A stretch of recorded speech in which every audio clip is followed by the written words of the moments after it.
दुलार जैसे आम के अचार।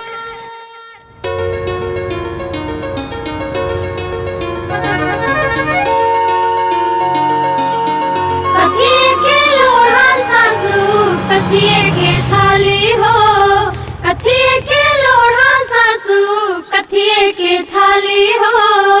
परछाना चालेली सासू सोहागिन हो, परछाना चालेली सासू सोहागिन हो, परछाना चालेली। थाली में हल्दी चावल चुमेली भाभी हो, थाली में हल्दी चावल चुमेली बुआ हो। बहुअर स्वागत बा उतरा तू हाली हो, बहुअर स्वागत बा उतरा तू हाली हो, बहुअर स्वागत बा उतरा तू हाली हो, बहुअर स्वागत बा। अरे जान जाई बुची, कौन ऐसा दुनिया में हित नाता होई जे बियाह से पहले ही लड़का के नौकरी लगा देवे, ओकरा बाद खूबे दान दहेज दे के राजी खुशी से बियाह करके विदा कर दी। अरे आज के जमाना में ना श्रद्धा करे वाला के कोनो कमी नहीं थे। एकदम ठीक कहनी है रउआ। हमरा बेटा के ना नौकरी लगा के उ लोग हमरा परिवार पर बहुत बड़ा एहसान कैले वालों। समझ गई नी, राउर समझी भगवान नियन बाड़े बाना। बेटा के नौकरी मिल गई, हमार सारा परेशानी दूर हो गई। हमके तो डबल खुशी मिल गई, पहला पतो है और दूसरा बेटा के नौकरी। समझला लोग, तहार परिवार में सुदामा और उनकर परिवार में कृष्ण। ठीक कहानी है पाऊ। जानतनी हमरा बेटा के अंगूरी में 3-3 गो सोना के अंगूठी मिलल बा और गाला में 3-3 गो सोना के चेन और का सामान मिलल बा, हमरा तो नामे नहीं के पता। हाँ, वो समधियाना दामाद बाद में छलकावा और अपन श्रद्धा पूजन करावा। बढ़िया खाजा भेजले बड़ी। ए रागिनी, आंगन में का होता हो? भाभी के देखे खातिर सब बैठल बा। हाँ तो जाके दिखाई। अरे हम अपना सुनर पतो के ना पहले हम मुंह दिखाई करब। चल चल चल।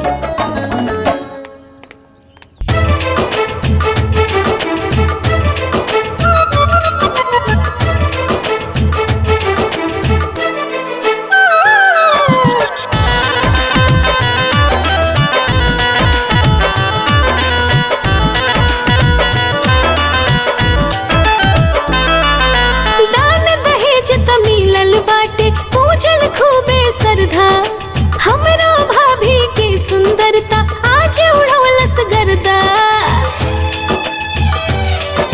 दान दहेज त मिलल बाटे पूजल खूबे श्रद्धा, हमरा भाभी के सुंदरता आज उड़वलस गर्दा। रूपा देखते ही खुश मन मोर हो गइल, ही दुल्हन घूंघटा उठावते, दुल्हन घूंघटा उठावते घर अंजोर हो गइल, हे दुल्हन घूंघटा उठावते घर अंजोर हो गइल, हे दुल्हन घूंघटा उठावते।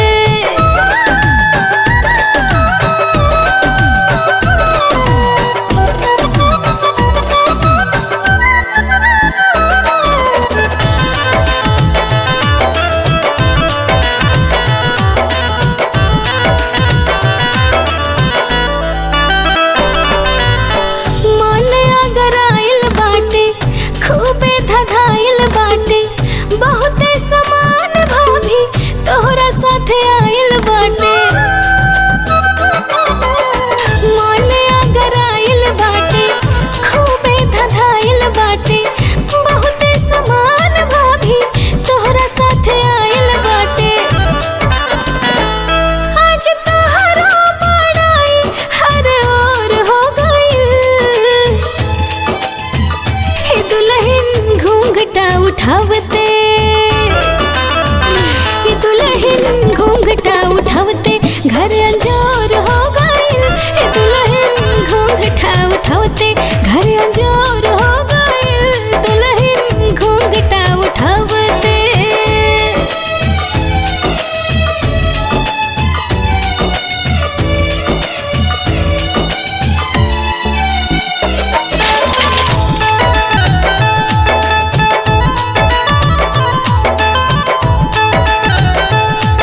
खूब मान बाटे पूजल अरमान बाटे पाके पतो हसन खूब गुमान बाटे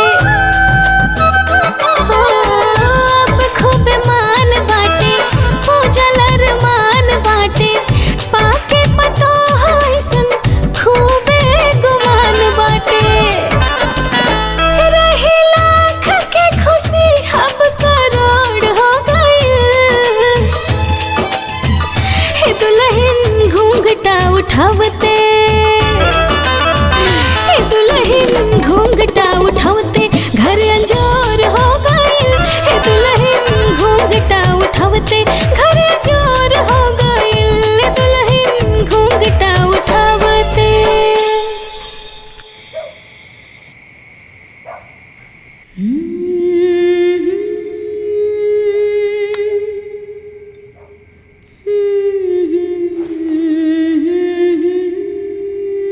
दुल्हन जी अरे दुल्हन खाना ना खैलू? खा लीनी अम्मा जी। अच्छा तू खा ले लू तो अभी तक ऐसे ही सब पड़ल बा। हमरा पता बा दुल्हन, जब नया नया आदमी घर में आवेला ना खाए में ऐसे ही लाज लागेला। कबो कबो ना खा ही के ना मन करेला, लेकिन हमरा एकर उपाय पता बा। ए रागिनी, रागिनी, हाँ माई, अरे जरा भैया के भेजता। अभी भेजतानी। हाँ माई। बबुआ दुल्हन के साथे बैठ के खाना खा। माई अरे तहार मेहरारू है, इतना असहज होखला के जरूरत नहीं के। अरे ना माई, हम तो हम तो कुछ ना, चल के बैठ के खाना खा। ठीक ठीक बा माई। चला।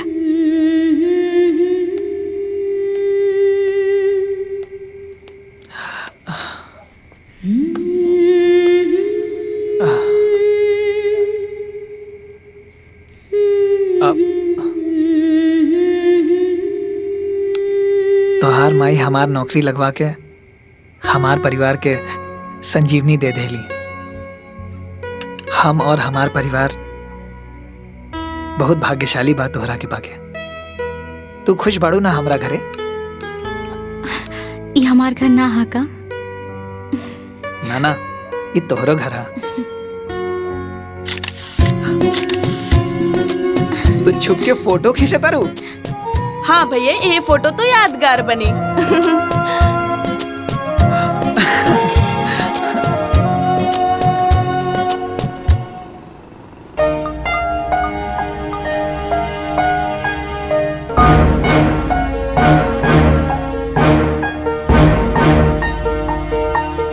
प्रणाम मम्मी। हाँ खुश रहा बिटिया। हाल चाल बतावा। सब बढ़िया बा माई, सब लोग बहुत प्यार करत आड़े।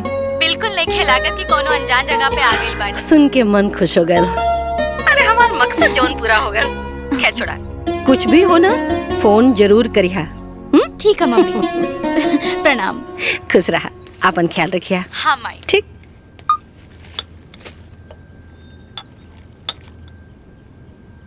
मालकिन, हाँ एगो बात पूछी का? पूछा। नौ लड़का रवा बिटिया लायक रहे ना वो परिवार, फिर भी रवा गीता बबनी के बियाह वो घर में कहनी। ये बात कुछ बुझाइल ना। लल्लन ऐसे बुझा कि यदि वो परिवार हमरे बराबरी के रहित तो हमरा सामने झुक के कैसे रहे।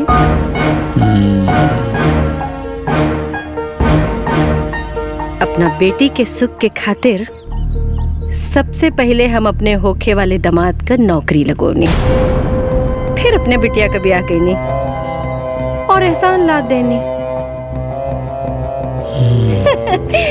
अब ऊ लड़का वाला हो के भी जीवन भर हमरा सामने झुक के रही हैं और हम लड़की वाला हो के भी जीवन भर उनका सामने तन के रहा।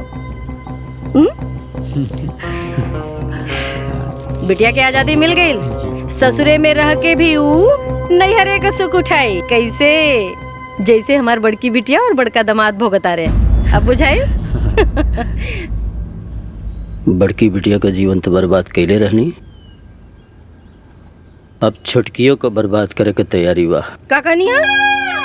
हम कहाँ कुछ कहनी, रउआ जिसन महाज्ञानी के सामने हम अज्ञानी आदमी भला कुछ कहे के हिम्मत रखा तनी का? और तो काहे के हिम्मत करेनी, कहबो मत करी ना। जब देखा तो भनन भनन भनन बगल में बैठ के बस।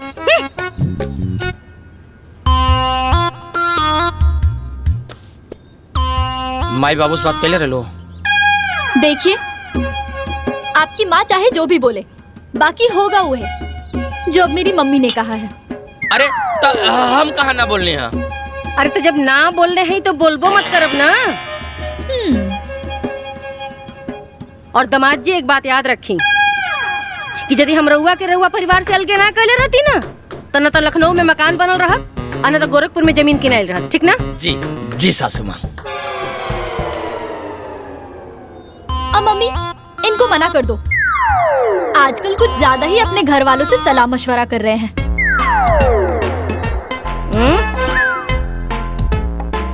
आगे हुई ना ना ना सासू माँ।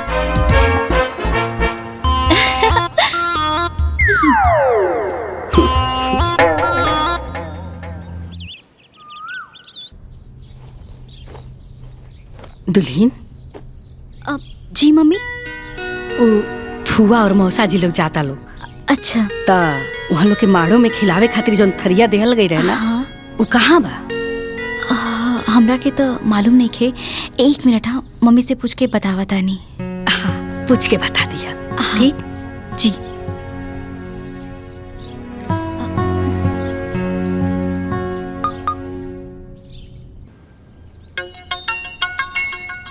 अरे अब का? हाँ बोला। हाँ माई। हाँ ओ फूफा जी और मौसा जी के माड़ो में भात खाए वाला थरिया कहाँ बा? अच्छा अच्छा सुना, वो जौन बड़का बक्सा देले ही तोरे के, ओमे 2 जगह थरिया है। एक जगह पितरी का और एक जगह स्टील का। वो स्टील वाले में से निकाल के दूठे देता लोगन के, और दूसर का के चुहिया मत। अब क्यों कितना कुछ कही वह थरिया दिया जौन हम कहनी है, बुझाइल? अच्छा ठीक है माई, बाय। रखा।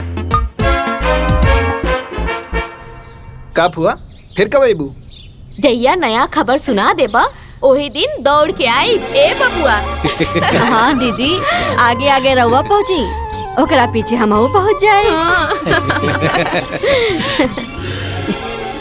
अरे रहुआ ले। ई कहा हो? अरे वह थरिया है ना जोन माड़ो में भात खाए बदे मिलल रहे। अच्छा स्टील के? अरे यह तो मिलल रहे। का हो? हम तो सुनले रहनी कि दुल्हनिया के मायके वाला बड़ा धनवान पैसा वाला हवन, धनगर हवन। अरे हाँ बुची, एहू में कोनो शक बा? बड़ी धनवान होंगे। ओही से ई स्टील के बर्तन देले हवन सन।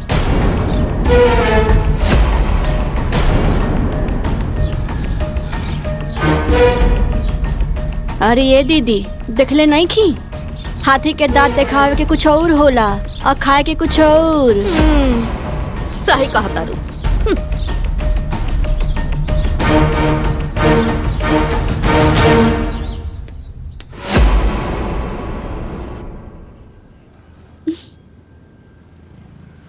अच्छा तोर फुफुआ सास ऐसे कहलस?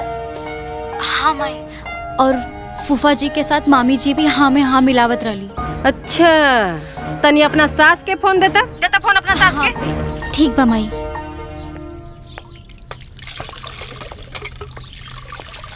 अम्मा जी हमार माई के फोन है। हाँ। स्पीकर पे लगा दा। प्रणाम समधिन जी। का है समधिन जी? मने राउर बड़की ननद के ऐसा ही कहे के चाहिए का? अरे हम चाहे बड़का घरे कहीं चाहे छोटका घरे का, और चाहे हम स्टील का थरिया देली चाहे सोना का, हमार न मर्जी। वो क्यों नहीं बोले वाला जी? अरे समधिन जी, अगर ऐसा बात बता हम रउआ से माफी मांगता नहीं। मने हम बिटिया वाला बानी, अकर मतलब ही नहीं ना कि केहू कुछ बोल के चल जाई। सुनाता ना हमार बतिया। अरे ना ना समधिन जी, ऐसा ना होई, रहुआ नाराज मत होई। नहीं तो बड़का देखलू।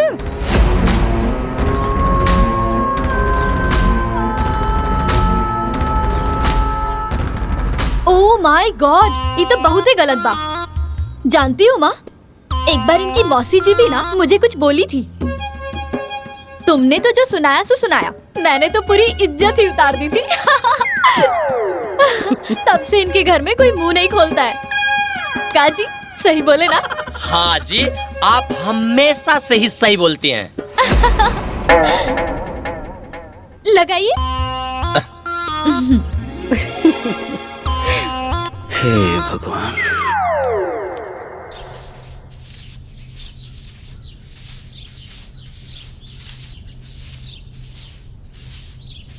दुल्हन जी अम्मा जी। हाय तारा ससुर जी के ना सब गंदा कपड़ा बा, एकरा धो के प्रेस कर दिया। ठीक बा अम्मा जी, हम अभी ये धुल देता नहीं। अरे दुल्हन अभी इतना का आगुता हट बा, जब काम से खाली हुई है ना तब धो दिया। अम्मा जी एमे खाली होखे वाला कौन बात बा? हम अभी ही कपड़ा वॉशिंग मशीन में डाल देब और चालू कर देब, फिर ही कपड़ा अपने आप धुल के सूख जाई। Washing machine? हाँ आई। आई अम्मा जी, ई है वॉशिंग मशीन। एहमे बस कपड़ा डाले के देरी बा, बाकी धुले और सूखे में कोनो देरी नहीं की। अरे दुल्हन एगो बात कहीं अगर बुरा ना मानता। अरे अम्मा जी ऐसन काहे कहत बानी, कहीं ना। दुल्हन ई ना ऐसे ही पैक रहे दे तू ना त ठीक रहित। उ कहा ना कि अब अपन रागनी भी सियान हो गई बड़ी, उनको बियाह होगी त ई सब सामान देवही के पड़ी ना। और राजू के तभी नया नया नौकरी लागल बा, सारा सामान खरीदे में बड़ा मुश्किल हुई। ई सब सामान रही त दिया जाई। और हाँ, हमनी के जब हाथ फरहर होई ना त सब सामान खरीदा जाई। तब तक तू हाथे से कपड़ा धोई तू। ठीक बा अम्मा जी, जैसन आपकी मर्जी।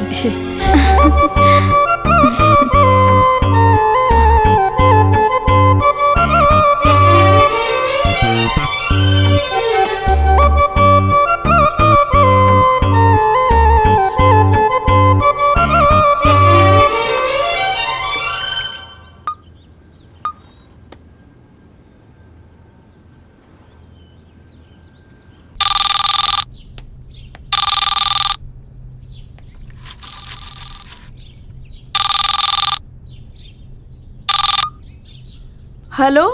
हाँ माँ जी प्रणाम, हम रागनी बोला तानी। खुश रहा। गीता कहाँ बाड़ी और कैसन तू फोन उठोले बाड़ू? उ का है ना भाभी चापाकल पे कपड़ा धोवत बाड़ी, एहे से हम फोन उठा लेनी। हाँ कपड़ा धोवत रही? अतनी उनके पास फोन लेके चला ना, बात करावा तनी। ठीक बा, देत बानी। भाभी ली बात करी, राउर घर से फोन आयल बा।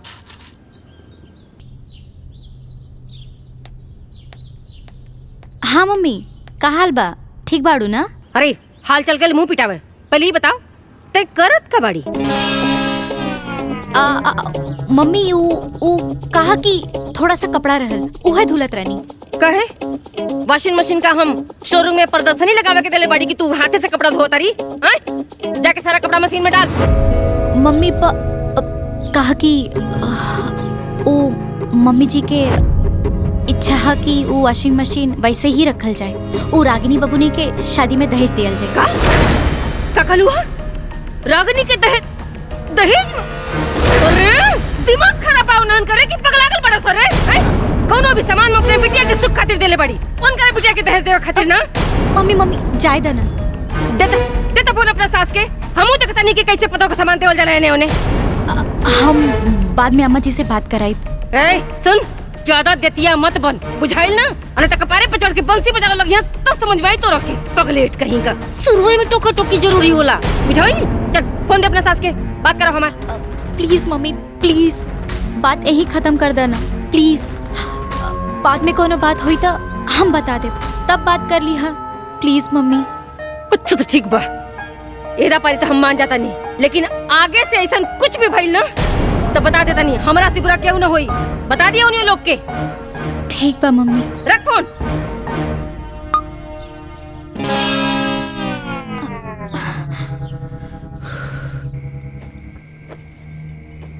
हम जौन कहब तौन तो तू सुनबू ना। तो कहे के जरूरत है का बा? कहीं से कि गलत बात सहल भी पाप होला। अब कहल जाओ। देखा, गीता अभी अभी दुल्हन बन के ससुराल गइल बा। हर बात पे फोन मत कइल करा। काहे? कहीं से कि बात बिगड़ भी सकेले। तो डर केकरा के बा? हैं? केकरा के डर बाजी? बियाह कइले बनी होने बेचलन नहीं कि हमारा अधिकार खत्म हो गई। और देखी, बड़की बिटिया दामाद के तन्नी से अपना गाइडलाइन में रखनी तो 2 पैसा का आदमी हो गई, जीवन सेट हो गई। बेटी अपन ससुराल छोड़ देलस, दामाद अपन परिवार छोड़ देलस। का तरक्की भइल बा? का कहनी है? कुछ ना, हम भला कुछ कह सके नी? रउआ ऐसन महाज्ञानी के सामने हम अज्ञानी भला का कह सके नी? तो कहबो मत करी ना, आ जानी ज्ञान देवे। जा यहाँ से।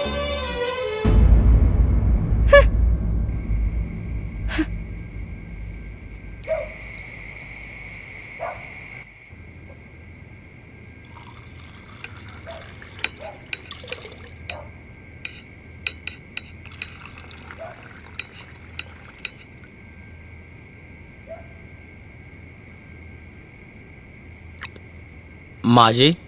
जी दामाद जी। कल हमरा बहन के मंदिर में देखा की बा तो चाय के चाहत रहनी। ओह माय गॉड, वहाँ उतने सारे लोग हैं ना, आप नहीं जाएंगे तो देखौरी रुक थोड़ी ना जाएगी। चलिए जइए तो का हो जाई। पापा आप चुप रहिए। हाँ, हम तो चुप्पे बनी। रखा इनका के पूंछ बना के।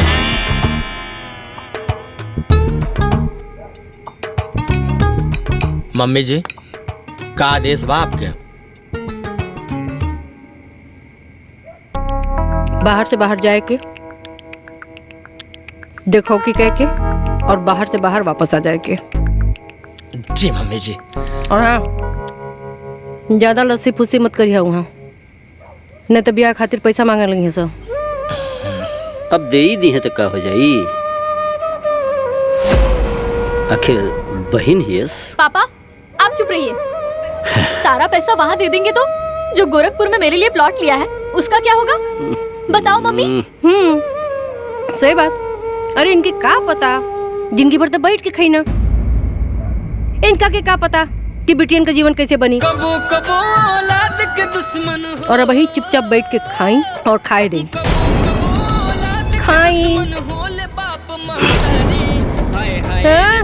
जानकी मत खाई।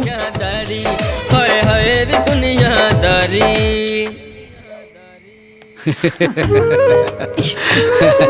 खाना खेले के बाद मिठाई खाए की चाहिए, ओहो भैया के ससुराल वाला। चला चला एक एक उठावा लो। ले आता।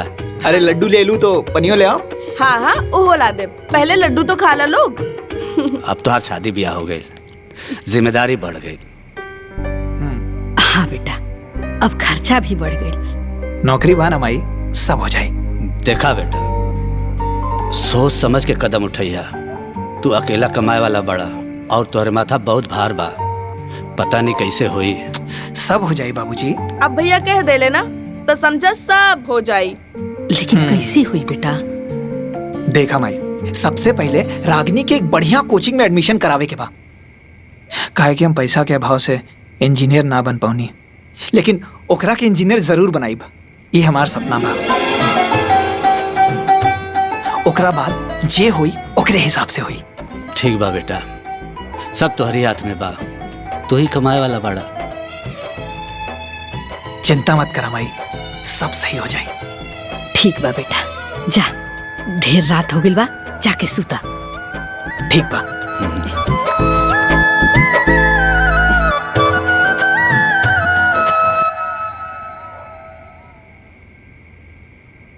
अरे अभी ले जागल बाड़ू?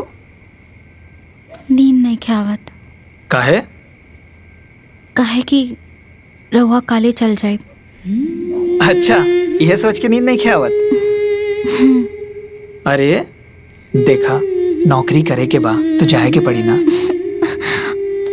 हमार मन ना लगी। अरे रे, पूरा परिवार तोहरे साथे बा तो काहे मन ना लगी? देखा, अभी नया नया जॉब बा तो सब कुछ सेटल होके में थोड़ा टाइम लगी। साथ ही साथ पूरे परिवार में एक हम ही कमाए वाला मेंबर बानी, तो सब कुछ सोच समझ के चले के पड़ी। हाँ, अरे नाराज हो गई लुका? देखा, नाराज ना होल जाला। अभी तो हमनी के जीवन की शुरुआत बा, ओहमे तोहार भरपूर सपोर्ट चाहिए। करबू ना? गुड।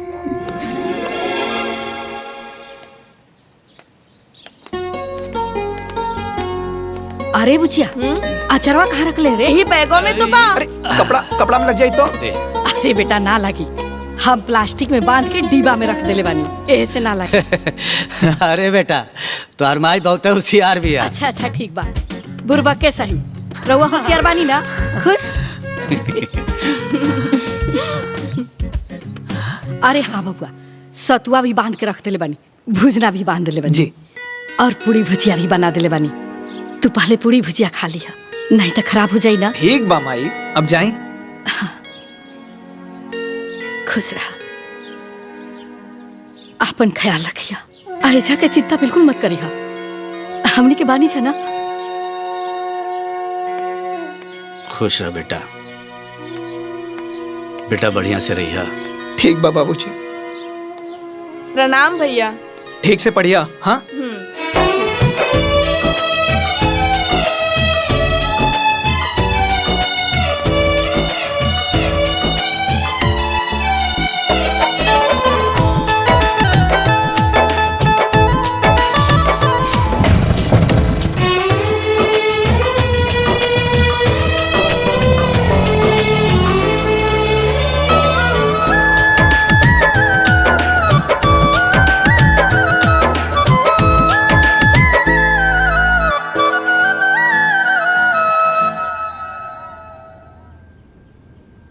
इतना उदास काहे बोलो तारू बिटिया? ना मम्मी, हम उदास नहीं की। अरे बचपन से पाल पोस के बड़ के ले बनी, अब हम ही ना जानब कि तू कब खुश बाड़ू और कब उदास बाड़ू। ना मम्मी, ऐसा कोनो बात नहीं खे। कहा कि वो जॉब पे चल गए ना, यही से हमार मन थोड़ा सा उदास हो गइल बा। का दामाद जी, मने दामाद जी तोरा के छोड़ के जॉब पर चल गई ना? हाँ, अच्छा अच्छा, परेशान मत हो का। हाँ, तू अपन ख्याल रखा, हम फोन करब थोड़ी देर में। ओके मम्मी। ओह माय गॉड, मेरी बहन अकेले कैसे रह रही होगी? उसको कितना बोर फील हो रहा होगा ना। अरे होखबे करी, और फिर उनकर हिम्मत कैसे पड़ गई हमरे बिटिया के अकेले छोड़ के शहर जाए का? बताओ मम्मी, मैं तो इनके बिना एक मिनट भी नहीं रह पाती हूँ, वो कैसे रह रही होगी? सही बात, सासू जी साड़ू भाई ठीक नहीं खेल।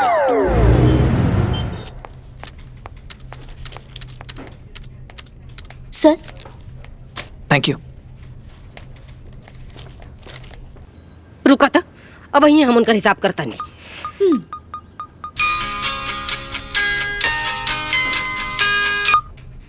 अब प्रणाम सासू माँ। बताई दामाद जी, अब मतलब दामाद जी, हमारे बिटिया के अकेले छोड़ के चल रही नहीं घरे। बताई ना, हमारी बिटिया अकेले हो गई ना। ना ना सासू माँ, गीता अकेले थोड़े ना बाड़ी, पूरा परिवार उनकर साथे बा। क्या मेहमान जी, परिवार पति की बराबरी थोड़ी ना करेगा जी। ये आप कैसी बात कर रहे हैं जी?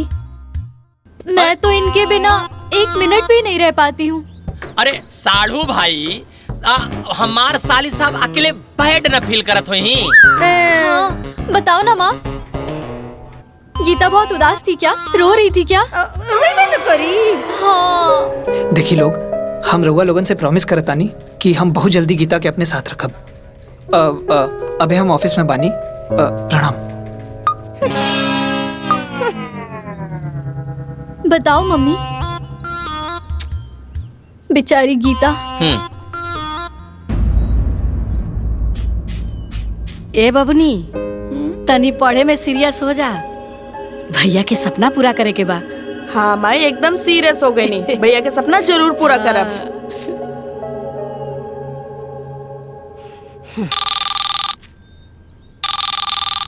माई भैया के सास के फोन आइला। हाँ स्पीकर पर लगा। का समथिंग जी, माने कि इहो कोनो बात होला जी? आय हमर नई नवेली बिटिया गइल है आ ओकरा के अकेले छोड़ के दामाद जी शहर चल गई ना। अरे ना समधिन जी, पूरा परिवार तो भरल बा, उनके साथे बानी जा हमनी के, अकेले थोड़े बाड़ी। बताओ मम्मी, गीता को कितना अकेला फील हो रहा होगा। उसको तो भग भग रुलाई आ रहा होगा। अरे उतर होखी। हाँ। अरे समधिन जी ऐसा कोनो बात नहीं खे, वही बहुते खुश बाड़ी। समधन जी, हम राजू का पापा बोलता ने, आप लोग हित हो गई तो आप लोगों से का छुपाव के है? हाँ। एक अकेला राजू परिवार में कमाए वाला, 1000 गो खर्चा, नया नया नौकरी लगल बा, तो सब देखे के बा ना। परिवार बिखर जाए तो खर्चा भी बढ़ जाए, आप तो समझते हो खा। वैसे भी आप लोग का बहुत एहसान बा हमनी पर, ये एहसान हमनी के कबो भुलाल ना जाए।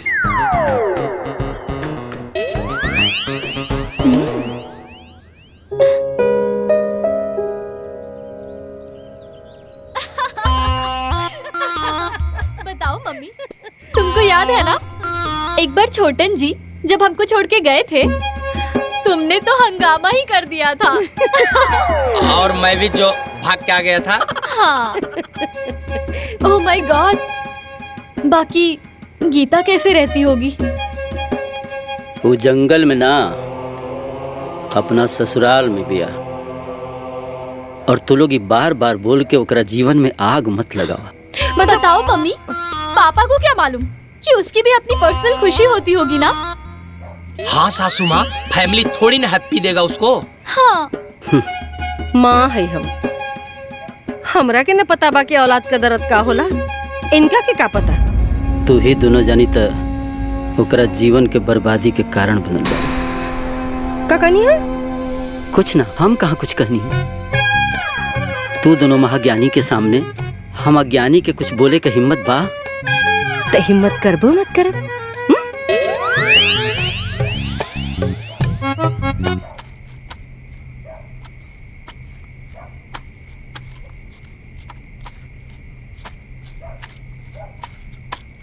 दुल्हन।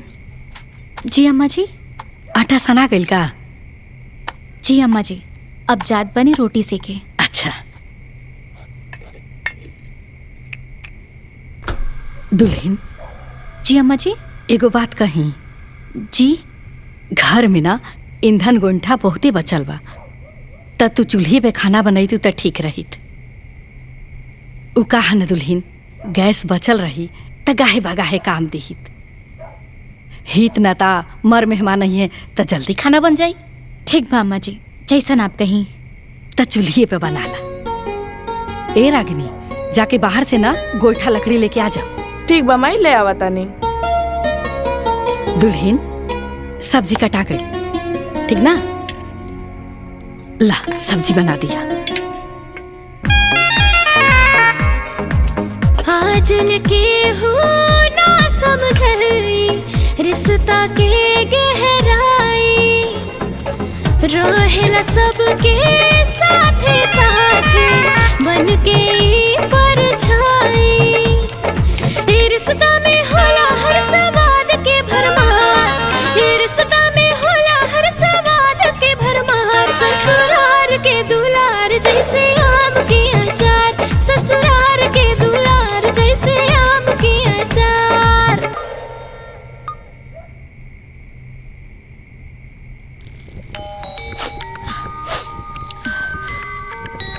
मम्मी। हाँ मम्मी। हेलो बिटिया, कैसे बाड़ू? का करता रू? हाँ ठीक बानी मम्मी, अभी तक खाना बनावत बानी। ए तू खाना बनावता रू तो सुसुकत कैसे बाड़ू? ए कोनो कुछ कहता रही ना? अरे ना मम्मी, केहू कुछ ना कहलस। वो कहा कि आँखें में धुआं चल गई ना, त आँख और नाक से पानी निकले लगल। अरे मने कि गैस चूल्हा पर कैया से धुआं लगा लगल रे? अरे ना मम्मी, गैस चूल्हा पे ना, वो मिट्टी के चूल्हा पे खाना बनावत बनी ना, यही से धुआं निकला। का कहलू? मिट्टी के चूल्हा पर खाना बनाओ तारू? कौन उनकरा घरे में गैस चूल्हा भी नहीं खेका रे? अरे मम्मी ऐसा कोनो बात नहीं खे। ओ मम्मी जी कहत रही ना कि गैस बचल रही तो केहू केहू अचानक से मेहमान आई और गाहे बगाहे में काम आ जाई। उहे खातिर मिट्टी के चूल्हा पे खाना बनावत बानी। अच्छा ये बात अब समझ में आई कि इन्होंने तो धन से ना मन से दलितर बाड़ा सा। बतावा हो, इनके बेटा का हम नौकरी लगौली, दहेज में भर भर के सामान देली, पैसा रुपया से घर भर देली, तब वही हाल बा। गैस बचावल जाता। तनी ऐसन कर, बात करो अपने सास से। अब पानी कपार के ऊपर जा रहल बा, बात करो अपने सास से। था पूछा तानी कि पतो के संगे कैसे रहल जाला, बात करो। मम्मी जाए दा ना, धीरे धीरे सब ठीक हो जाए। जाए ना दा, बात करो हमार उनसे, नहीं तो तोर जिंदगी बर्बाद हो जाई और हम बता देता नहीं बड़ी पछते भी तय। बेटी के परिवार में इतना दखल अंदाजी ना करे के चाहिए, ओकर जीवन खराब हो सकेला। आगे नहीं ज्ञान देवे, बोलो नहीं हरुआ के हम जब देखा तक ज्ञान देवे पहुंचावनी। हाँ जाइए यहाँ से, दिमाग मत खराब करी। बात सुन, ते पहले बात कराओ हमार। अम्मा जी तो बाहर बाड़ी, रउआ से कैसे बात करवाई? अच्छा ठीक बा, हम तमाजी से बात करता नहीं। बाकी तय कान खोल के सुन, जाके गैस चूल्हा पर खाना बनाओ, और अगर आज के बाद हम सुन नहीं ना कि तय चूल्हा पर खाना बनाओ तारी, तो हमारा से बुरा क्यों ना हुई। हेलो,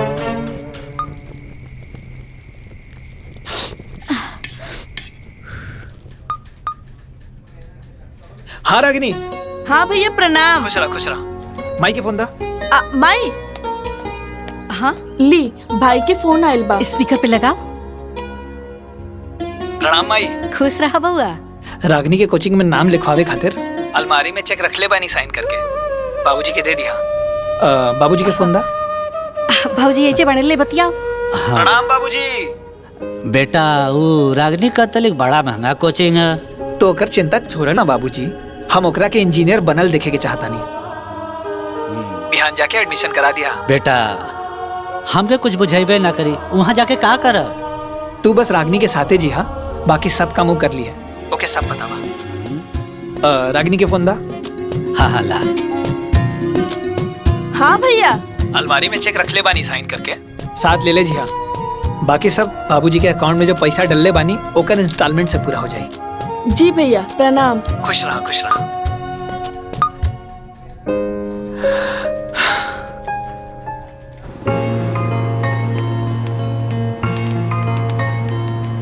बड़ा ठंडा लगा रे अंदर। एसी लागल बा बाबूजी। हाँ बेटा, तब पढ़ाइयो बड़ा महंगा हुई ना।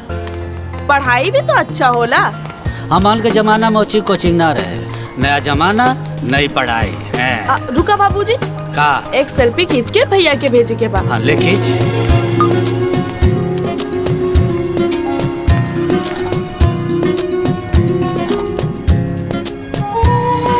बहुत बढ़िया है, हो गए, भेज दिया। अंटार्कटिका पृथ्वी की सबसे ठंडी जगह। इससे ठंडी जगह। ओह माय गॉड मम्मी, तुमको मालूम है मेहमान जी ने क्या स्टेटस लगाया है? का? ये देखो, इनकी बहन इतने बड़े स्कूल में पढ़ती है।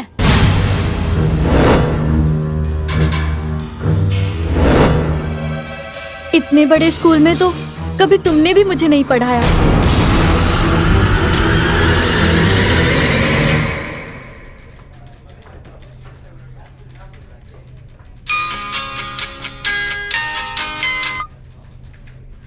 प्रणाम सासू माँ। खुश रहा बाबू। हमरा बिटिया के कहिया अपने साथे लिया होता नी? बहुत जल्दी सासू माँ। ठीक बा, हमहू देखा तानी कि आपका वो जल्दी वाला दिन कितना जल्दी आता है। जी।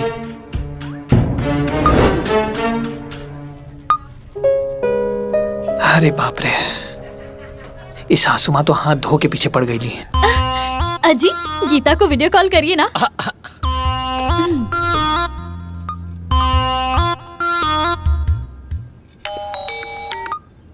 हाय, ये देख गीता, ये चूड़ी, ये बिंदी, ये लिपस्टिक और ये ज्वेलरी। ये सब साड़ी का मैचिंग है। और ये देखा दीदी, ये सब हमार है। ये चूड़ी, ये बिंदी, ये लिपस्टिक, ये ज्वेलरी सेट और ये साड़ी। अरे गीता, ये तो वही साड़ी है ना जो हमने पसंद किया था? हाँ दीदी, तुमको पता है, जब सज सवर के चलनी से अपने चांद को देखोगी ना, बहुत अच्छा लगेगा। मैं तो छट्टन जी के साथ सेल्फी भी निकालूंगी और उसको अपलोड भी करूंगी। देखना, बहुत लाइक्स जाएगा। अच्छा गीता, करवा चौथ में मेहमान जी तो आ रहे हैं ना? ना दीदी। ओह माय गॉड, तो तुम चांद कैसे देखोगी? वीडियो कॉल पे देख लेना दीदी। वीडियो कॉल पर? क्या गीता, बिना मेहमान जी के सेल्फी अपलोड करोगी? कैसा लगेगा? लाइक नहीं मिलेगा। तो अब क्या करे दीदी? उनको बुलाओ, कैसे भी करके उनको बुलाओ, नहीं तो मजा नहीं आएगा। अरे साली जी देखी ना, हम तोरे सिस्टर के 1 मिनट में अकेली छोड़े ली का। साड़ू के दबाव दी, बार बार दबाव दी। और सुना, ओकरे बाद ना प्यार से बुला ली। हाँ बुला ले। हाँ ओके ठीक है, बाय बाय।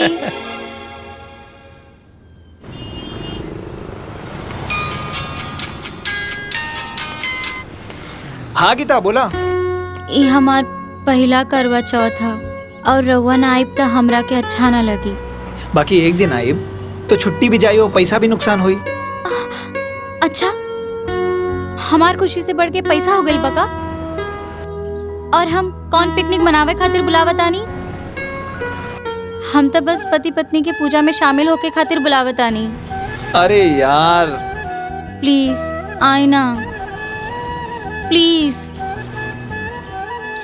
अच्छा भले आप मैरिज डे पे मत आइब, लेकिन करवा चौथ पे आवे के बा। प्लीज मना मत करी, प्लीज आए ना, प्लीज प्लीज। अच्छा ठीक बा बता। Thank you. ठीक।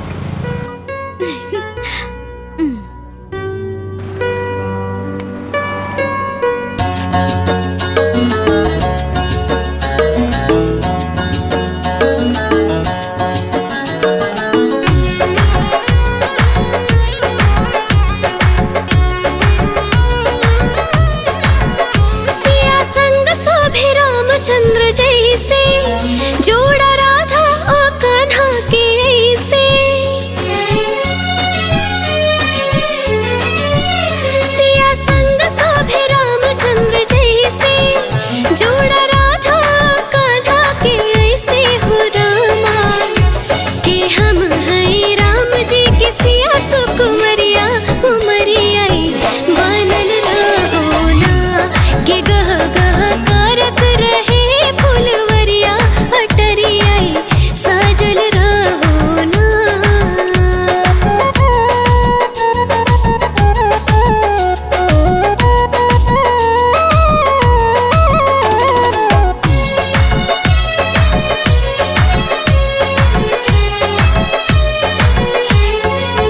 दहकत मांगी में हमरे से नुरवा रहे, बनल पियवा से सौका सिंगरवा रहे। दहकत मांगी में हमरे से नुरवा रहे, बनल पियवा से सौका सिंगरवा रहे। शिव माने ले गौरा के जैसे, पियवा हमरो के मानस वैसे हो रामा के टूटे नहीं नहीं आके कबहू रसरिया उमरिया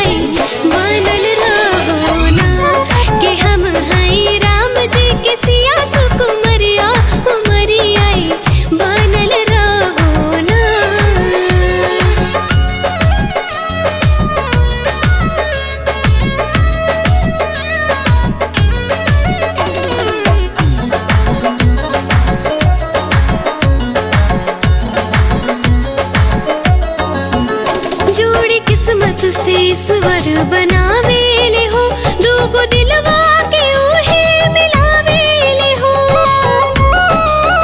जोड़ी किस्मत से ईश्वर बनावेले हो, दूगो दिलवा के उहे मिलावेले हो। शौक सिंगार रच रच सजावली, करवा चौथ के परबिया उठवली हो रामा। के कबो नहीं जिंदगी में आवे अंधरिया, हजरिया उगल रहो ना। के हम हैं राम जी के सिया सुकुमरिया, उमरिया बनल रहो ना। के हम हैं राम जी के सिया सुकुमरिया, उमरिया बनल रहो ना।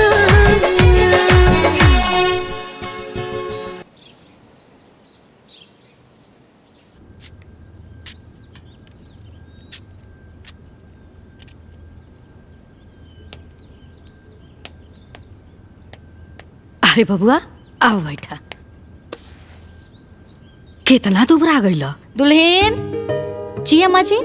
एक गिलास दूध लेके आवता। लावतानी। है भला बताओ ता कितना दुबरा गइल बड़ा। अरे का बनावेला का खाला।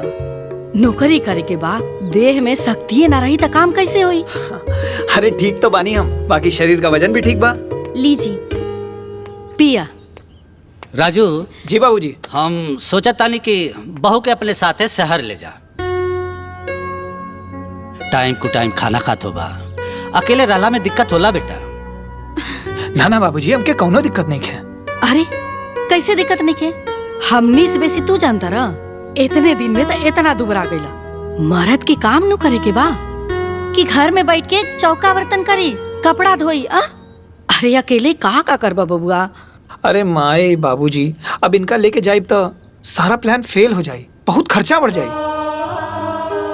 बेटा रूम का भाड़ा देबे करेला, बिजली का बिल देबे करेला, खाली राशन का खर्चा थोड़ा सा बढ़ जाए, ऐसे प्लान फेल हो जाए। और जो तुम लोगन की दिक्कत होई उ?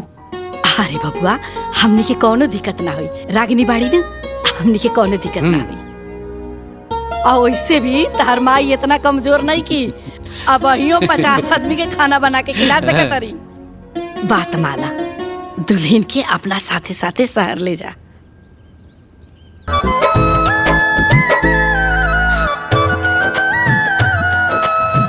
ठीक बा।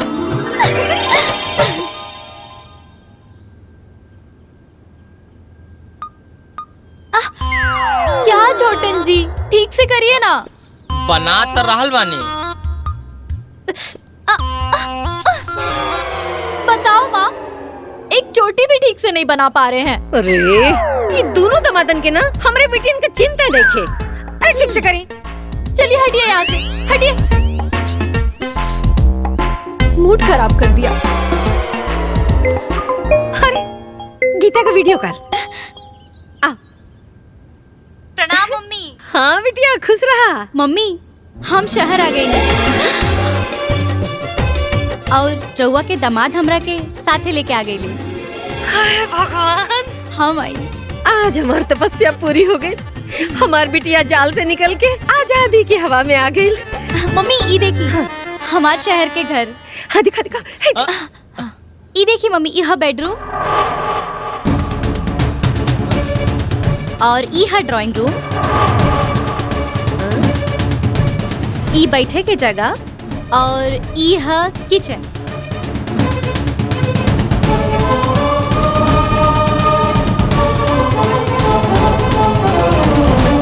करे तोरे घरे में फ्रिज, सोफा, टीवी ये कुल नहीं खे? ना मम्मी। ओह माय गॉड, बताओ मम्मी, सोफा भी नहीं रहेगा तो कितना इंसल्ट होगा ना। तुमको पता है मम्मी, मेरी एक ननद बंद करना अपन कथा, पहले मैं कर सुन ली। हमरा ई दामाद का सिस्टम ठीक नहीं लागत। अरे मम्मी ऐसा कोनो बात नहीं खे, कहा कि उनका बहन के एडमिशन में पैसा ज्यादा लग गई है ना, और शहर में आवे के भी अचानक प्लान बन गई, उहे खातिर। मम्मी धीरे धीरे सब ठीक हो जाये। सुन, दामाद जी से कहते छुट्टी लेवे के, काल हम आवतानी। सच्ची मम्मी? ठीक बा मम्मी, प्रणाम। ठीक कहलू हा मम्मी, बिल्कुल सही कहलू। बताओ भिखमंगा नियर घरे में छी। सासू माँ? अरे गीता देख, मम्मी जी, पापा जी, बड़की दीदी सब लोग आ गइलन।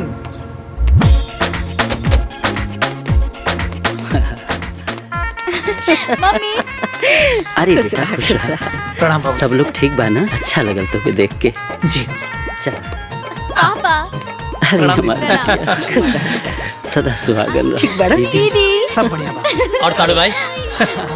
ओह माय सब गॉड। बढ़िया बढ़िया। का गीता, तुम इतनी दुबली कैसे हो गई? कुछ भी दीदी। भैया लोग सारा सामान लेके अंदर आवा। हम बताओ बतानी कि कौन चीज कहाँ रखे के बा। ले आवा ले आवा। ठीक बा, उतारे तनी।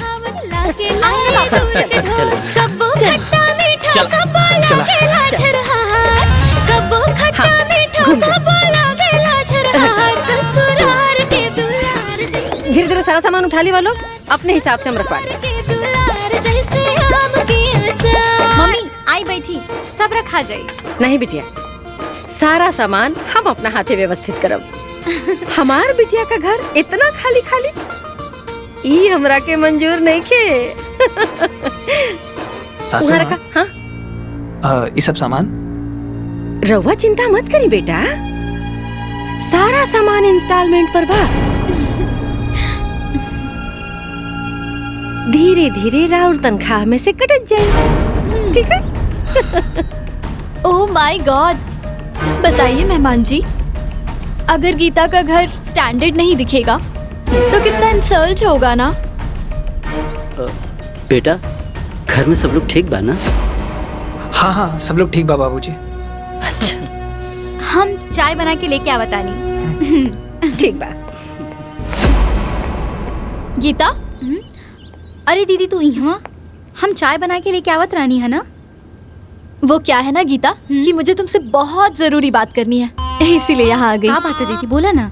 देख बहन, यहाँ ना इस सास वास की टेंशन मत पालना, नहीं तो बहुत प्रॉब्लम हो जाएगी। मुझे देखो, मैं किसी से कोई मतलब नहीं रखती हूँ। देखो कैसे टेंशन फ्री हूँ। है ना? तो गीता। हाँ हाँ हाँ बन गई, लेके आवत आनी। साड़ू भाई आपन घर कब बनवा तड़ा हो? आपन घर तो गांव में है ना? क्या मेहमान जी,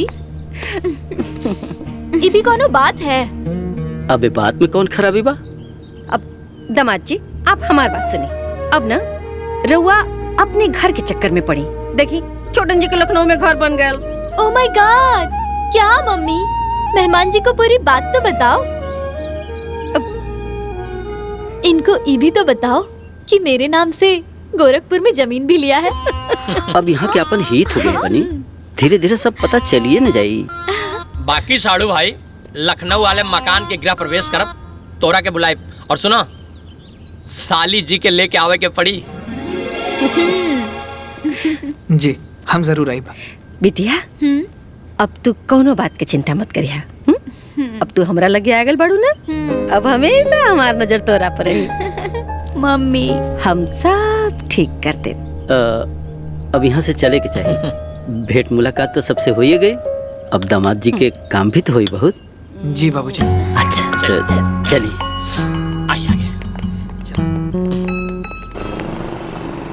इतना सब सामान लोन पर उठवा देलू है, सोचबो न कैलू है कि राजू जी ओके भर पई है कि ना।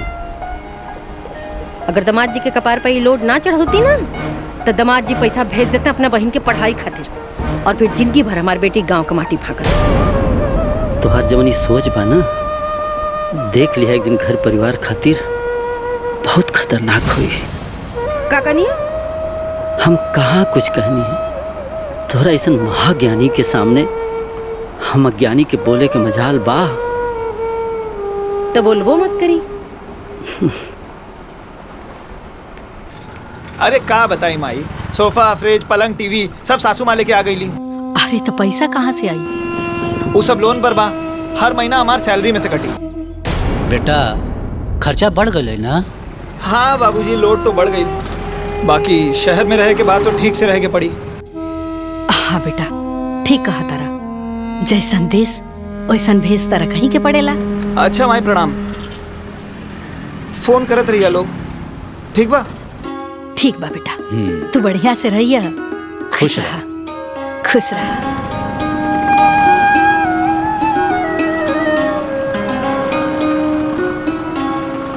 लड़का खर्चा और बढ़ा देना सर। उन्हन के ऐसा करे के चाहे। गलत परिवार में शादी हो गई सरवा, पूरा परिवार मतलबी बा।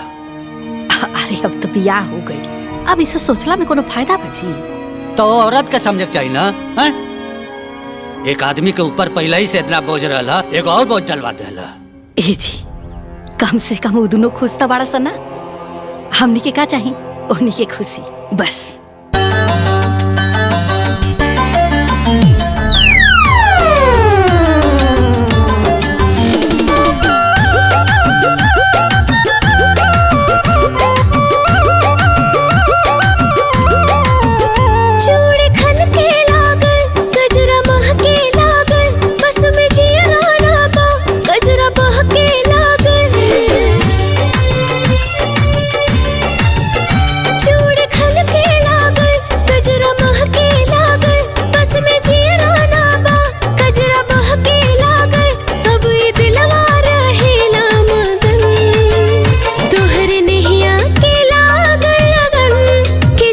से मिलना तो हमके सजन, तोहरे नैया के लागल लगन कि जब से मिलना तो हमके सजन।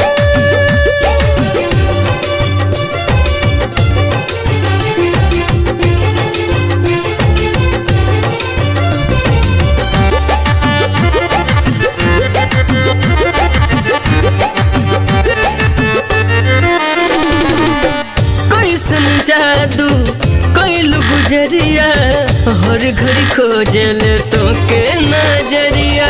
मन मंदिर में कहीं बस गइला, मन के धड़कन हमरो सावरिया। दूर अब ना रहला एको चांद, जब से मिललू तू हमके सनम।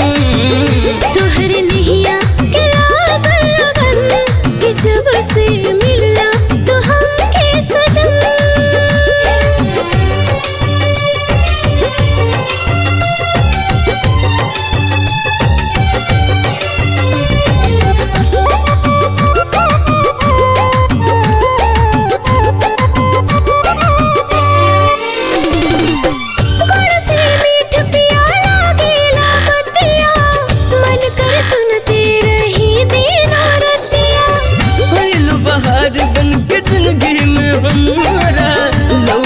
खाली अब तोहरी सूरतिया, धड़के तोहरे ही नावे धड़कन कि जब से मिलना तो हमके सजन।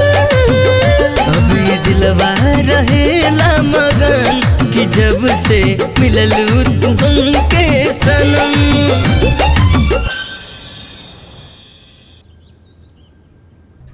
ठीक है, कंप्लीट हो गया। हाँ, आप इसे ले जाइए। Thank you. Okay sir. Hello भैया, प्रणाम। खुश रहा खुश रहा। का हाल चाल बा? ठीक बा भैया। हम कोचिंग छोड़ देनी हा। काहे? पढ़ाई समझ में नहीं के आवत और हम पास ना होकर तो तार सब पैसा बेकार हो जाए। जा रे पगली, जब तहीं भागे लगले तो हम काही कहीं पढ़े के तोहरा बाना ते हमार सारा सपना तूर दे ले। माई के फोन दे। हाँ बेटा, हम घर आवता नहीं माई। अच्छा, अकेले आवता रहा कि दुल्हनो आ रहल बड़ी? अकेले। का बात बा बेटा, अचानक? तू चिंता मत करा माई, हम आइब तो सब बताइब। ठीक बा बेटा। ठीक बा, प्रणाम।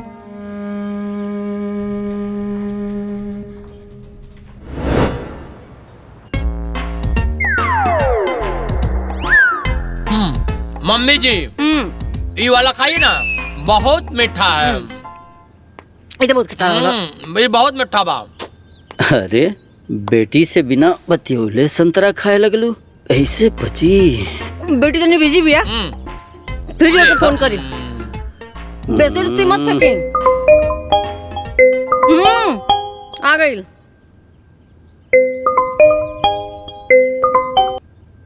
हाँ मम्मी, हो गई का बोला। हाँ बिटिया, कहाँ बिजी रहलू है इतना देर? मम्मी वो बिछावन तकिया सब सेट करत रहनी है। अच्छा। काहे कि हमार ससुराल से सास ससुर सब आवे वाला बाड़े ना। हैं? हाँ मम्मी। कोरे हमर दम दम पगला गइल बा का रे? ओकरा के हम जौना जाल में से निकालल चाहता नी, बार-बार वही जाल में जाके फसल चाहता। सासू जी, अब वो प्राइवेसी खत्म हो जाए नु। अरे बेटा, तो तोरे नियर दिमागदार नहीं खे ना बाबू, बकलोल, गोबर बा गोबर। ओह माय गॉड, बताओ मम्मी, गीता कैसे रहेगी? तुमको मालूम है मम्मी, मेरे और इनके बीच में कोई आता है ना तो मुझे बहुत खराब लगता है।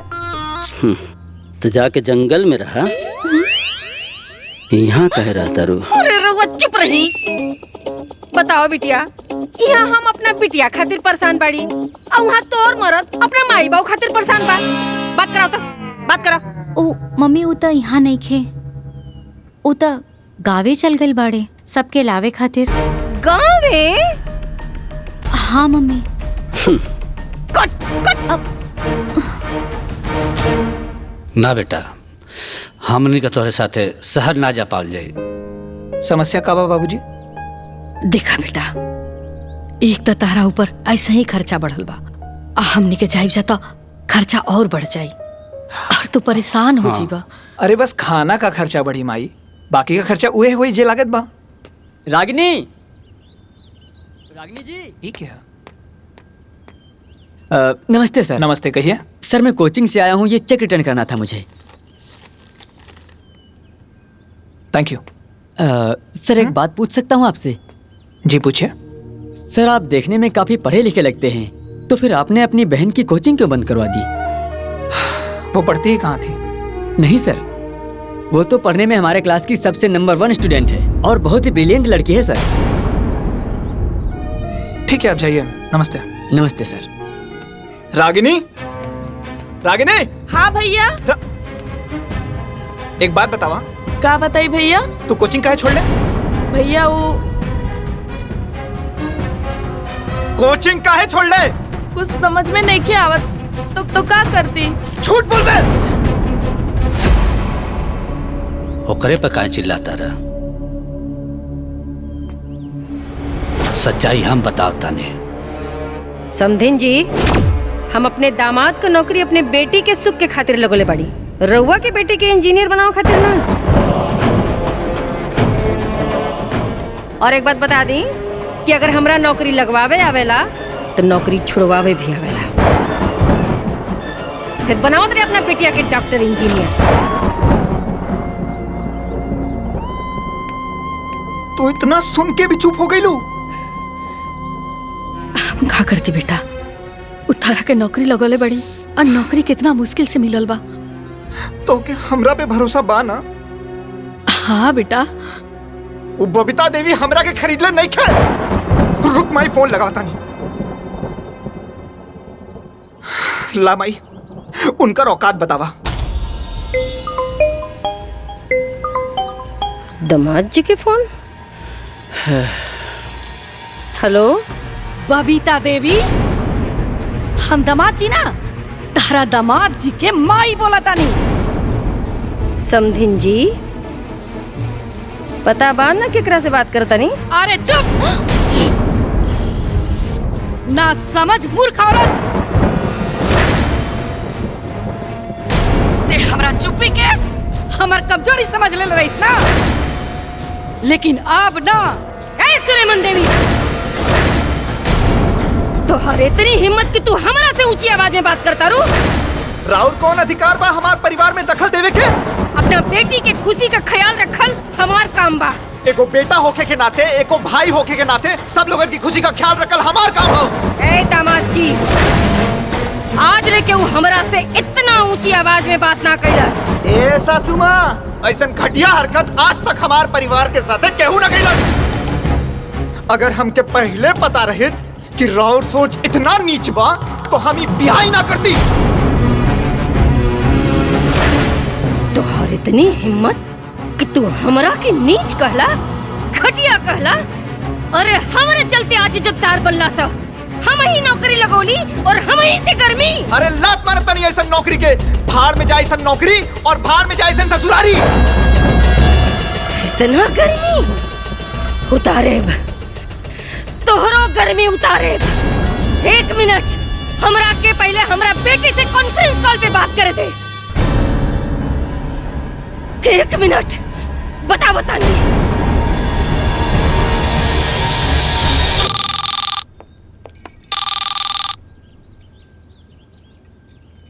हाँ मम्मी। गीता गाड़ी भेज रहल बानी, घर छोड़ और यहाँ आ। गीता अगर घर से निकल लूं ना तो ठीक ना हुई। सुना था कि ना, गाड़ी भेज रहल बानी, निकल वहाँ से। ना गीता।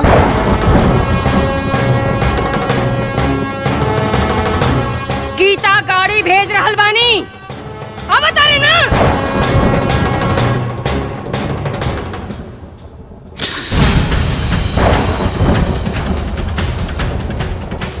हाँ मम्मी।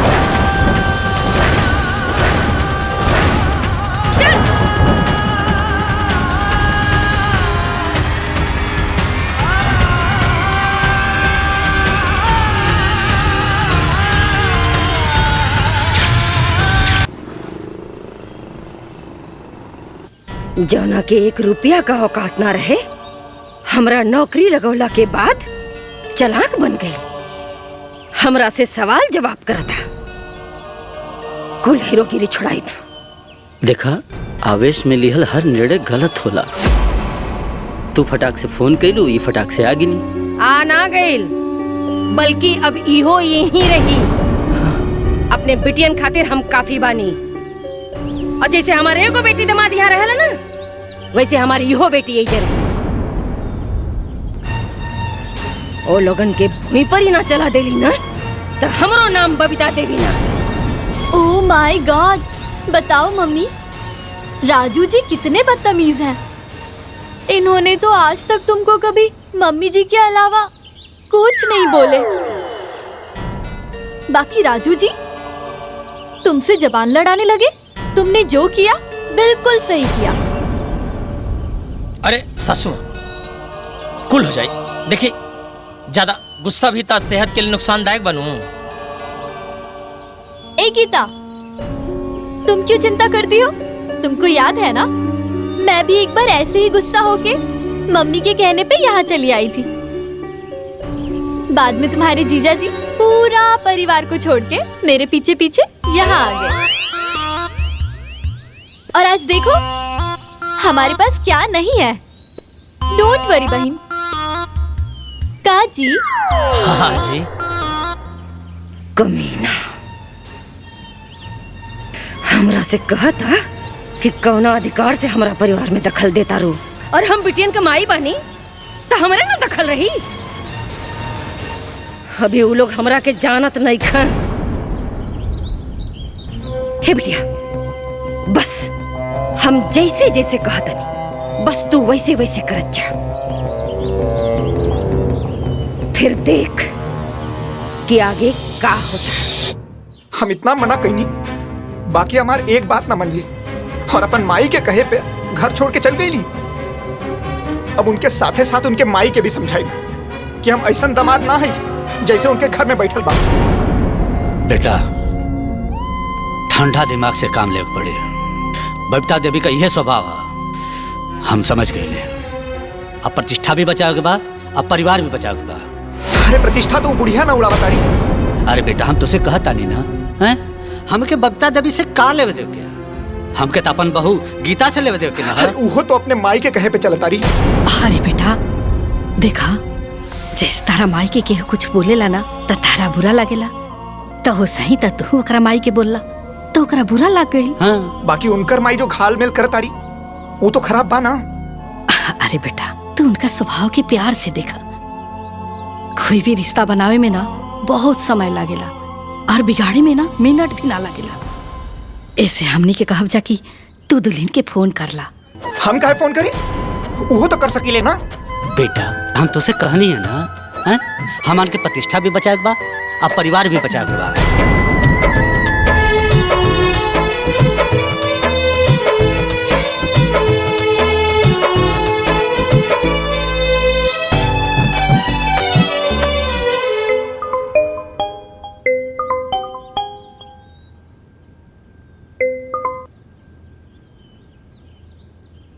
हाँ बोली। देखा गीता, खीस पीट में जौन भैल तौन भैल, अब घरे आ जा। हमार मम्मी जौन कहिए हम उहे करब। हमार माई से पूछ ली। एमे तो हर माई से कहे पूछे के पड़ी। तू हमार पत्नी हो ना? और ऊ हमार मम्मी है। एकर मतलब तो हर माई जौन कहीं तौन हुई। का भैल? तू बोलत काहे नहीं खू? का बोली? हम कहनी ना हमार मम्मी से पूछ ले। गीता, तो हर जीवन हमरा से जुड़ल बा। बीच में अपन माई के मत लेके आवा। हमनी के अपने विवेक से सोचे के बा। हमनी के बीच से अपन माई के साइड करा। ए, तू हमरे बिटिया के भड़कावत आ रहा? आगे लाना औकात में। हमरा से बेहतर हमरा बिटिया के केहू नहीं के जान सकत, बुझाई?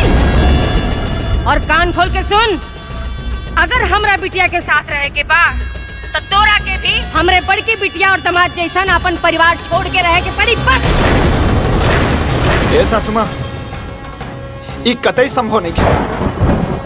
रख फोन, रख।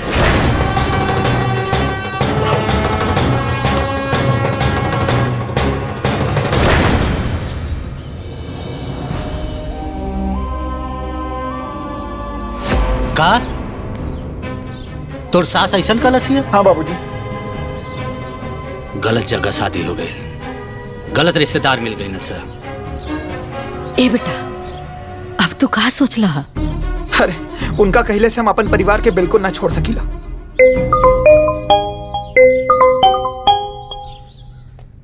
गुड आफ्टरनून सर। हेलो राजू। यस सर। तुम्हें जॉब से आउट कर दिया गया है। क्या? मुझे जॉब से आउट कर दिया गया? हाँ। पर क्यों sir? I am sorry Raju. अब हेलो सर।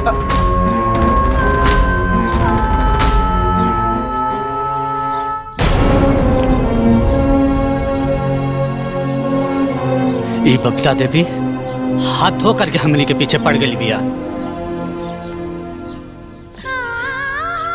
अब तो नौकरियों चल गई। अब का होई बेटा?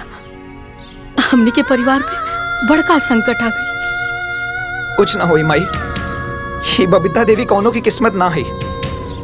हम उससे भी बढ़िया नौकरी खोज के दिखाई दी। सब ठीक हो जाई माई, भैया पे भरोसा बा ना।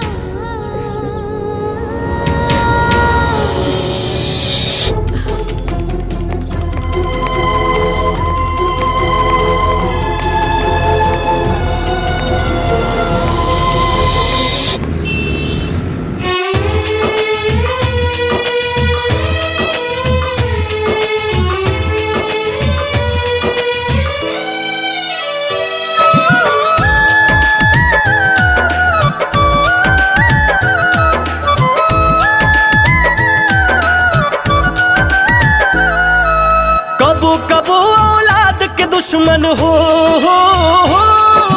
कबू कबू औलाद के दुश्मन होले बाप महतारी।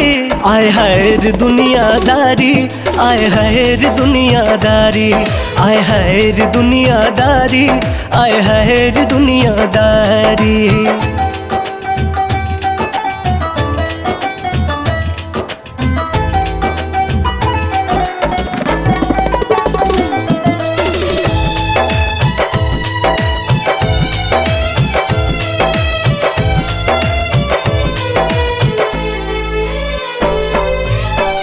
आन बान में बतिया बिगड़े, धायल रही जाला सोचल सगरे।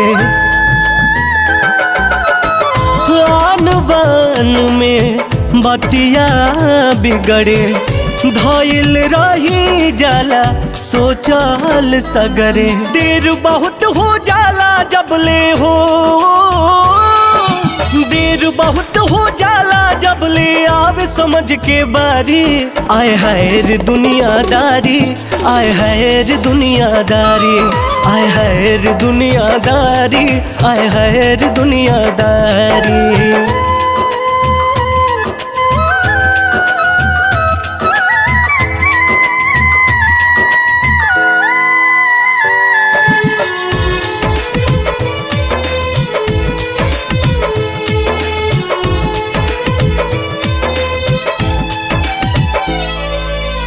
ममता कबाहूँ जहर हो जाला, एक मरम बाद में बुझाला।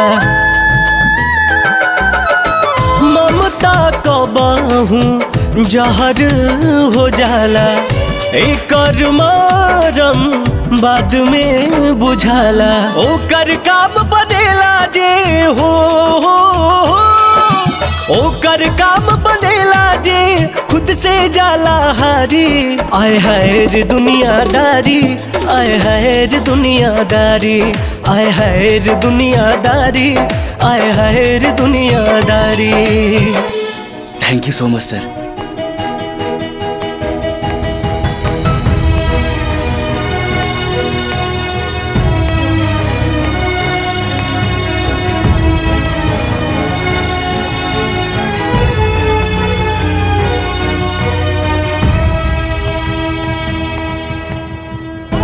ले बेटा मिठाई खो।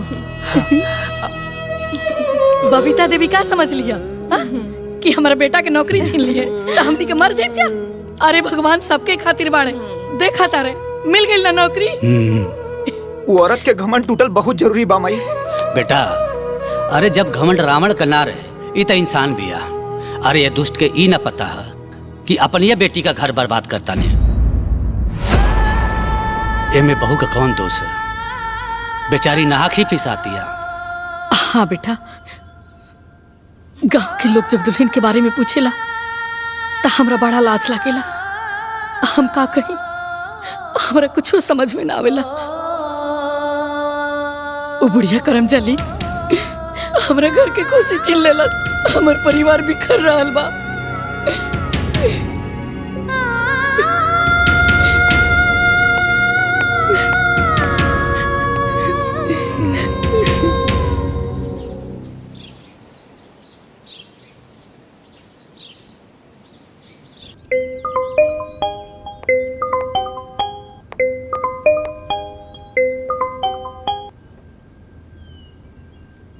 हेलो गीता।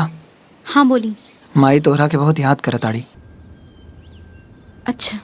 और अब हमरा के जॉब भी मिल गई। जॉब भी मिल गई मतलब? अरे तोहार माता जी हमके जॉब से निकाल देले रहली। मम्मी मम्मी रहुआ के जॉब से निकलवा देले रहनी मतलब? अच्छा वो सब छोड़ा, अब तू घरे आ जा। सब तोहरा के बहुत याद करता रहे, साथे साथ हम याद करता नहीं।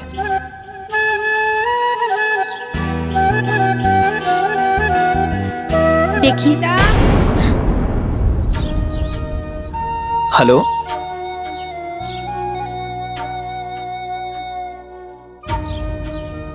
हमरे बात का उनकर ऊपर कोनो फर्क ना पड़ल, बिना जवाब के फोन काट देली। दोनों माई बेटी एक ही माटी के बनल बिया।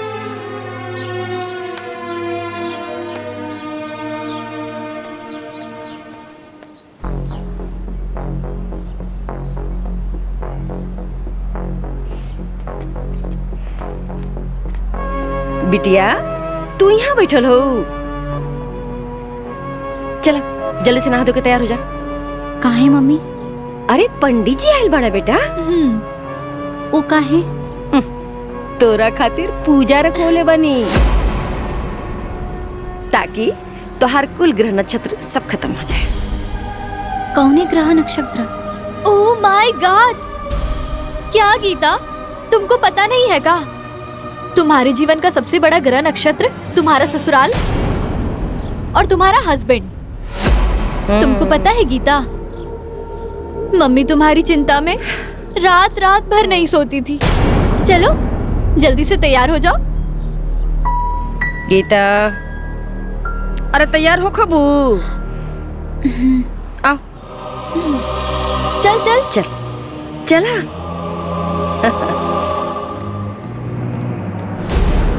जजमान, बिटिया के पतिदेव को बुलाइए। शादी के बाद किसी भी पूजा अनुष्ठान में पति पत्नी को एक साथ में होना चाहिए।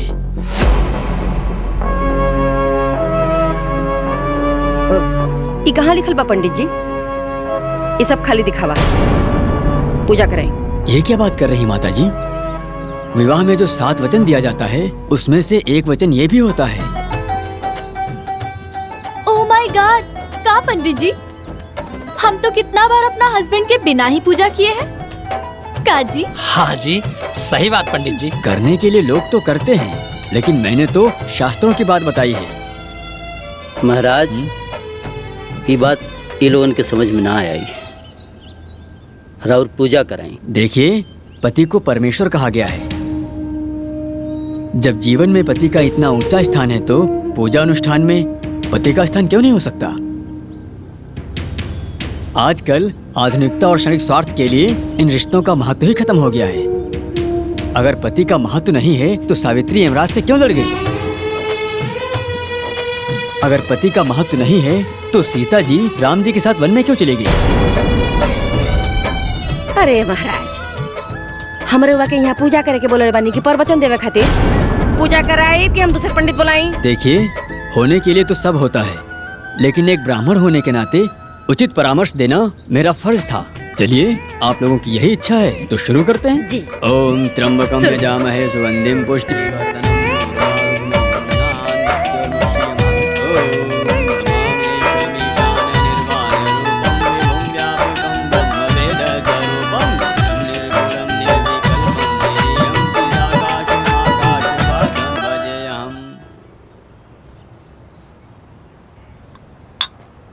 Happy anniversary sweetheart. Oh my God, मुझे तो याद ही नहीं था कि आज मेरी एनिवर्सरी है। बधाई हो बिटिया। Thank you. क्या माँ, तुम भी याद नहीं दिलाई? का याद दिलाई बिटिया? हमार तो खुद दिमाग हैंग करता। थैंक यू सो मच छोटन जी, आज आपने मेरा इतना इम्पोर्टेंट दिन याद दिलवाया। Most welcome sweet hat. इसीलिए हस्बैंड होता है।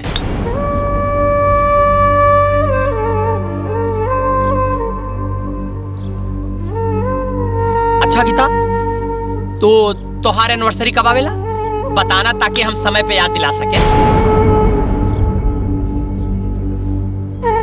ओह माय गॉड, आप कैसी बात कर रहे हैं छोटन जी? गीता कैसे एनिवर्सरी मनाएगी? इसका तो इसके पति के साथ लफड़ा चल रहा है ना। तो इसका मतलब साढ़ू भाई होली में नहीं क्या पहना?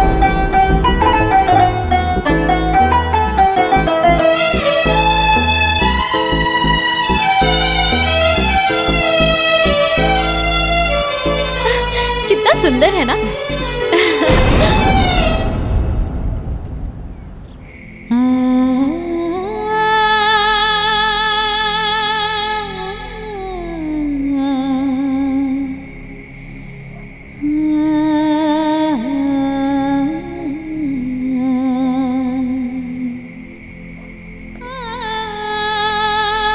गीता, गीता, हम तुझसे कुछ बात करे चाहता नहीं बिटिया। देखा बिटिया, तू एक मूर्ख औरत के फेर में पड़ के अपन जीवन खराब मत करा। कैसे कि शादी के बाद बेटी के घर मायका ना ससुराल होला। तोहार माई जवन अपना पति के वैल्यू ना कर सकली, वो तोहार पति के वैल्यू कबो ना कर सकेली। अब अनीता तो बेवकूफ ही है। तू बेवकूफी मत करा बेटा। शादी दो संस्कार, दो परिवारन का बंधन होला। दो परिवार के सहयोग से निभावल जाला। तुहार पति, तुहार ससुराल ही तुहार सब कुछ है बेटी। बात के समझे की कोशिश करा। हम तुहार बाप हई। हमरो तोहरा से बहुत प्यार बा बेटा। तोहरा खुशी के परवाह बा हमें। जीवन के चिंता बा। तू अपन बुद्धि विवेक से सोचा। बस हमारी यह सलाह बा। ऐसे ही केहू से जुड़े न।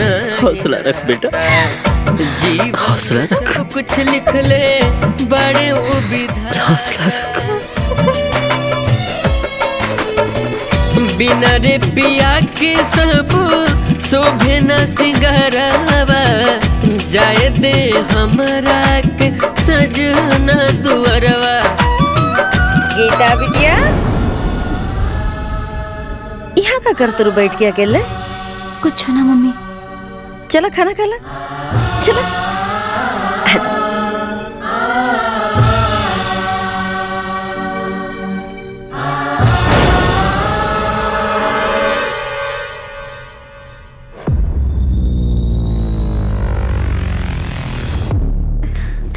मम्मी। हाँ बिटिया। मम्मी हमारे ससुराल से होली आइल बा।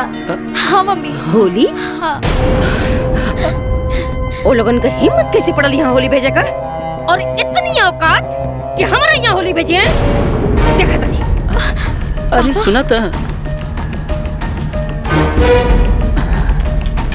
प्रणाम। छुटकी दुल्हन की खातिर सामान आइल बा। उठाएं सामान, उठाएं उठाएं सामान। ये कहा करता रू? लोगों ने क्या करता नहीं? क्या पापा, आप तो मम्मी की कोई बात मानते ही नहीं है। मम्मी बोली ना, उठाइए उठाइए, ले जाइए यहाँ से। बड़ी श्रद्धा से अपन पतों के खातिर वो सभी सामान भेजले बानी। रवा ऐसे कहा करता नहीं? अरे आग लगाओ इसने भिखमंगन के सरधा में। का लगा था कि कपड़ा अबीर गुलाल हम अपने बिटियन के नहीं खरीद सकत? जाके कह दा उन्हन से कि बबीता देवी ऐसे ने सामान के लात मारे नी।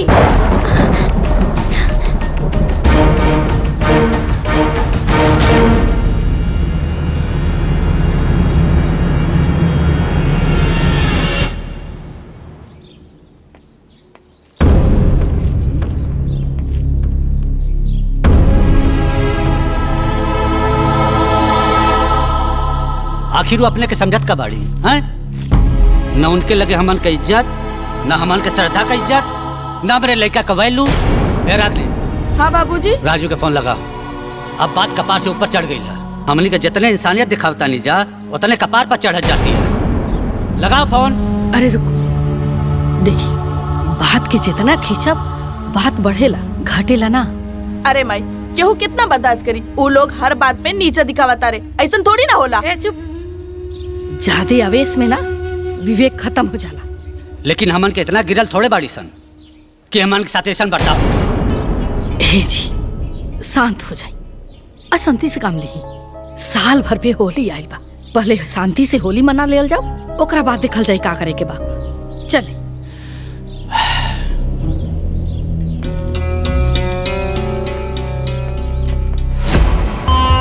नहीं।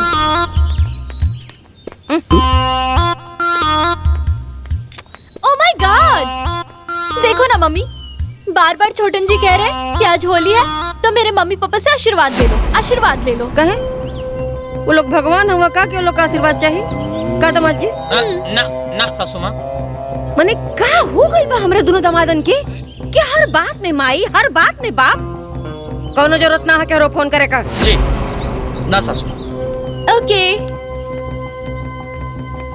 ए चाची, एगो जीजा जी तो यही जा बानी, छटको जीजा जी के बुलाई रंग गुलाल खेले के बाद। कौन जीजा जी हो? जीजा जी गीता दी के हस्बैंड। माने उनकरा संगे गुलाल ना खेलबू तो तोहार होली पूरा ना होई। जा यहाँ से। होली खेला। बेटी होली में मायके में रही तो लोग दामाद जी के बारे में पूछबे न करी हैं। केकरा केकरा के डटबू। हम तो रवा संगे 5 साल होली ना खेल ली। का हो गई? अरे मम्मी, तुमको याद है मैं भी तो छोटन जी के साथ 3 साल होली नहीं खेली थी, तो क्या हो गया? क्या जी? हाँ जी। ए ना पारी, हमारी बिटिया ओ लोग के साथ होली ना खेल के हमनी के साथ होली खेली का? होली के दिन आयल बा, झूमे धरती आकाश, होकर फगुआ बा कैसन, जेकर पिया नाही पास।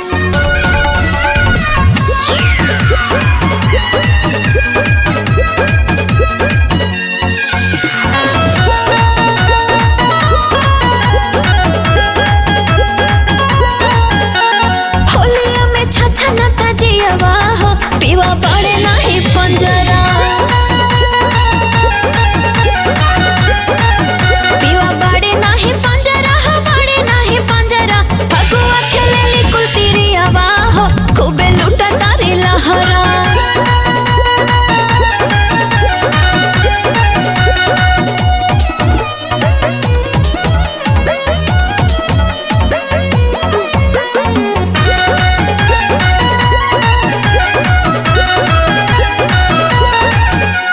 फर फर गुलाल उड़े, रंग लाले लाल उड़े, बाहे भागो ना हटाता जिया भरो छाल उड़े।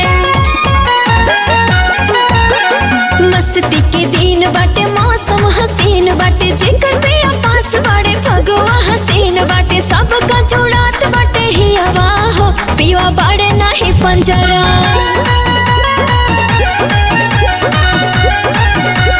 होलिया में छछनता जियवा हो, पिया बाड़े नाही पंजरा।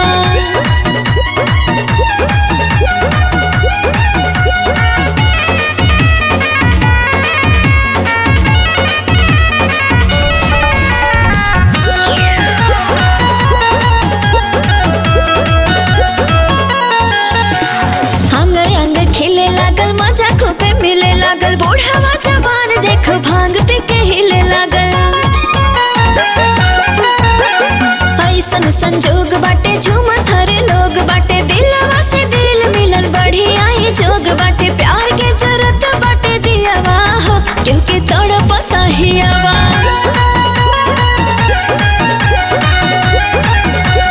होलिया में छछनता जियवा हो, पीवा पड़े नाही पंजरा।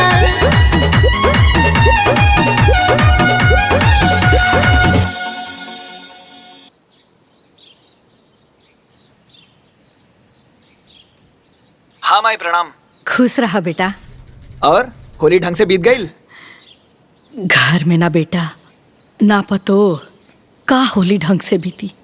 ए बेटा, तारा आजकल दुल्हन से बात होता कि ना? ना माई, जब उनकर फोन नहीं खियावत तो हम काय करी? तो हार लोगन से बात होत हो का? ना बेटा, हमके तो समझ में ही नहीं खियावत कि ये झगड़ा का अंत कैसे हुई। हट पगला, ये कोनो झगड़ा थोड़ी है रे। इतना रगड़ा रगड़ते रगड़ाते खत्म हुई, इससे ज्यादा ना सोचेंगे।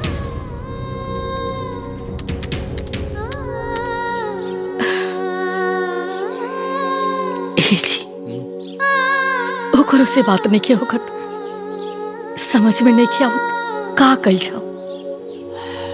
हमली का चलल जाओ। ठीक कहा था नहीं रहुआ।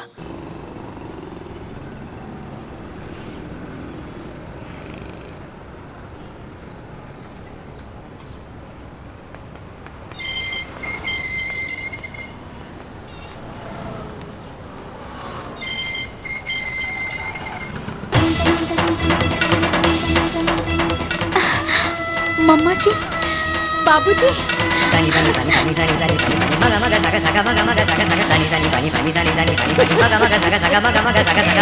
पाँच लाख 5,0595 का हार गिफ्ट कैले ही होली पर। तनी संभाल के रखिए, बड़ी लापरवाह किस्म के हैं। वैसे रुक जा।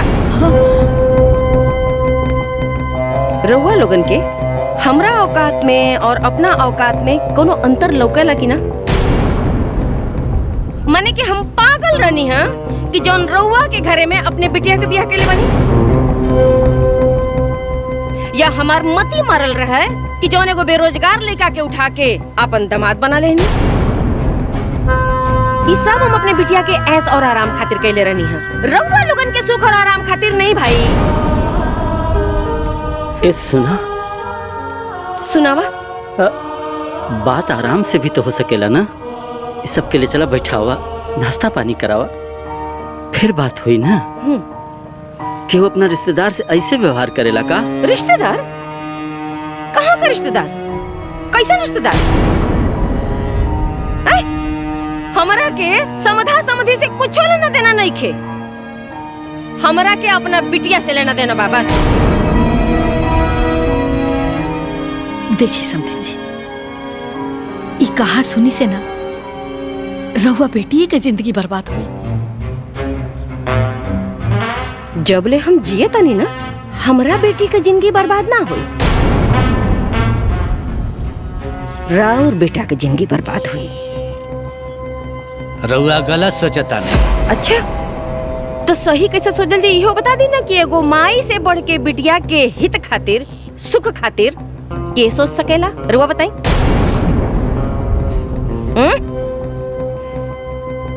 हमरे बिटियन के जीवन हमरे हिसाब से चली,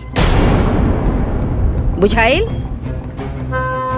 देख बड़की बिटिया खड़ी, आई बड़का दामाद लखनऊ में घर बनता और गोरखपुर में जमीन किना गई, बुझाइल? वैसे ही छोटकी ओ बिटिया खातिर सोचले बनी। रउआ लोगन जैसन लाचारी का जीवन नहीं खींचिए कि भाई हमरे बिटियन के।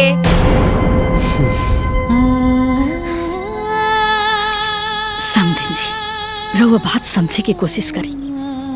अरे बेटा पतो तो एक ही हो हसन, हमने के रिश्तेदार एक ही हो खब जा, लेकिन ये आपस में बेमनस्य और रुखापन से कोनो फायदा बा?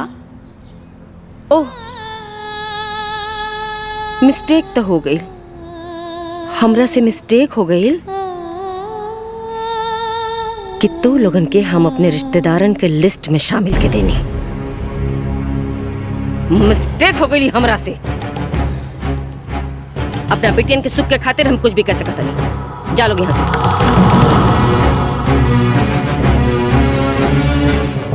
Out, get out.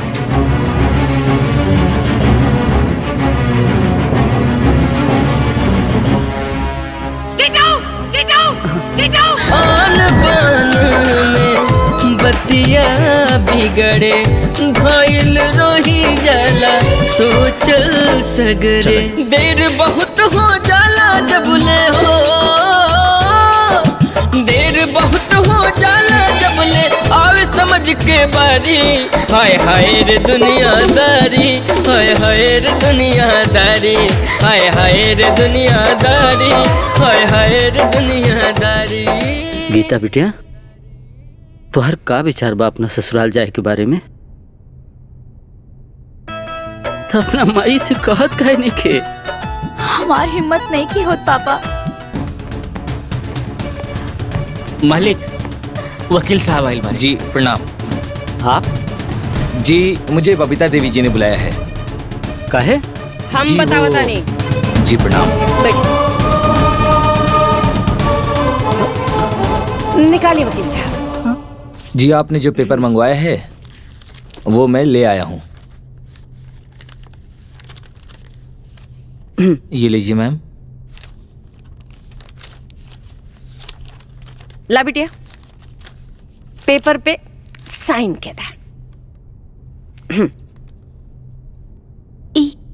कहा मम्मी? तलाक के पेपर।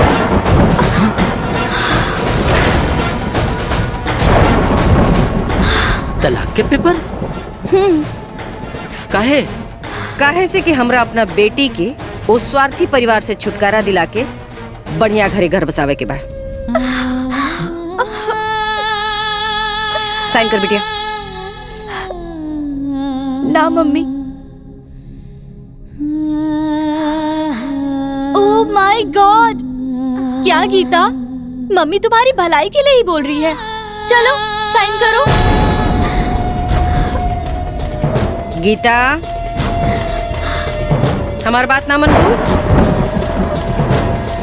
गीता साइन कर। ना मम्मी। ना। कबो कबो औलाद के दुश्मन होले बाप महतारी। हाय हाय रे दुनियादारी, हाय हाय रे दुनियादारी, हाय हाय रे दुनियादारी।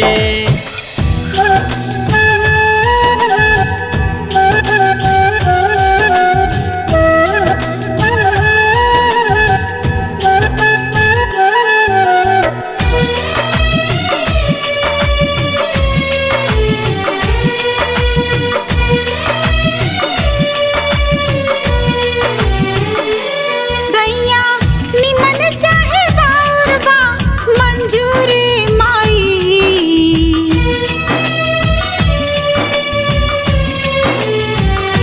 सैया निमन चाहे बाउर बा मंजूरी माई। बाकी जाइब हम ससुरवा जरूर माई। बाकी जाइब हम ससुरवा जरूर माई।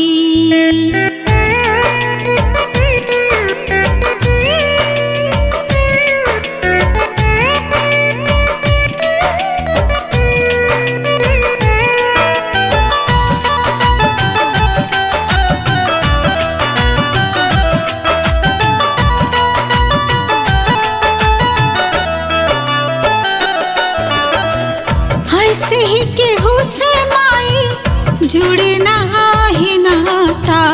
जीवन में सब कुछ लिख ले बाणे हो विधाता। बिना रे पिया के सब शोभे ना सिंगरवा। जाए दे हमरा के सजना दुअरवा।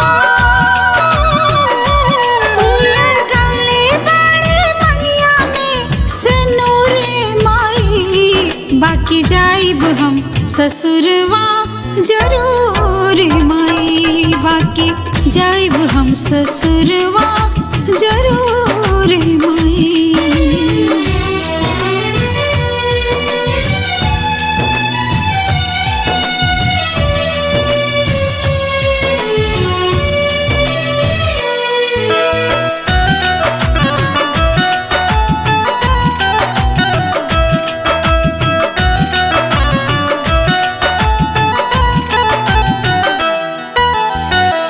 बेटी के साथे साथे पतोह है माई। नैहर ससुरा हमके सब कुछ चाहिए। सास ससुर की सेवा हमरो तो फर्ज बा। नैहर के साथे साथे ससुरा के करजवा।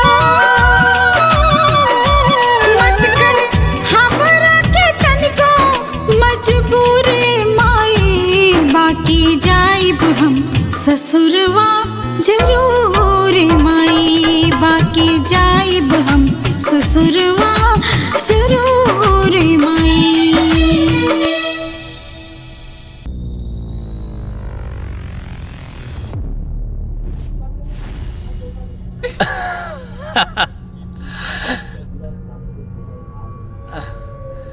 मम्मी ये चैनल चेंज करो ना। ली सासू माँ। अरे साइन कर। ये कहा? साइन कर। तलाक। हम तोरा के तलाक देता नहीं। क्या पापा आपका दिमाग खराब हो गया क्या? मार दिमाग खराब हो गई बा। साइन कर। तोहर हिम्मत कैसे भइल हमरा से तलाक लेवे का? चुपचाप बैठ और साइन कर। अरे कर साइन। हलवा भैला की साइन के देई? दिमाग खराब भला राउर का? पगला गल बनी का? इतना आसान होला तलाक लेवल? अब ई सब पापा साइन करना तो मार के कपार फोड़ दे। ई सब का करतनी जी? कौना बात पे हमसे अब तलाक लेवल चाहतनी लोग? हमार कौन गलती बाटे? गलती पूछा तारू? हमरे दोनों बेटियन के जिंदगी बर्बाद करके तू पूछा तारू की गलती कहा? हम बेटियन की जिंदगी बर्बाद करनी? अरे हम बर्बाद करने के उन्होंने जिंदगी आबाद करे के कोशिश करनी। ये हमके बहुत पहले कह देवे के चाहत रहे। हमें घर के मालिक हई और हम जौन चाहब तौने होखी। साइन कर। साइन कर। अरे बाकी ये उम्र में हम कहाँ जाए जी? हम बताए तक कहाँ जी? साइन कर साइन कर साइन कर साइन कर साइन कर।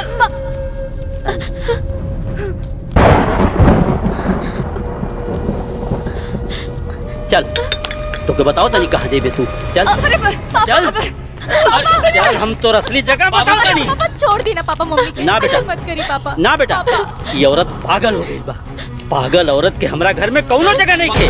और पागलपन की वजह से हमारा पूरा परिवार बर्बाद हो गई। चल ना पापा, सुनी ना हमारी बात सुनी। रोको सुनी कहने के हमारी बात सुनी। अबे हम का के लिए कि हम के इतना बड़। अब तू ये घर में 1 मिनट ना रह सके तू। बाबूजी चल निकल हमरा घर। ना गीता ना ना। हर माँ अपने औलाद के जीवन सजावेले, फिर तारा नियर दुष्ट महतारी अपना औलाद के जीवन बर्बाद कर देले। जे दूसरा के घर उजाड़ेला ना, एक दिन ओकर घर भी उजड़ जाला। आज से हमार तोहार रिश्ता खत्म। जिस बात सुनी खबरदार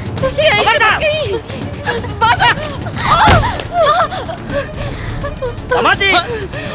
आई बाबूजी।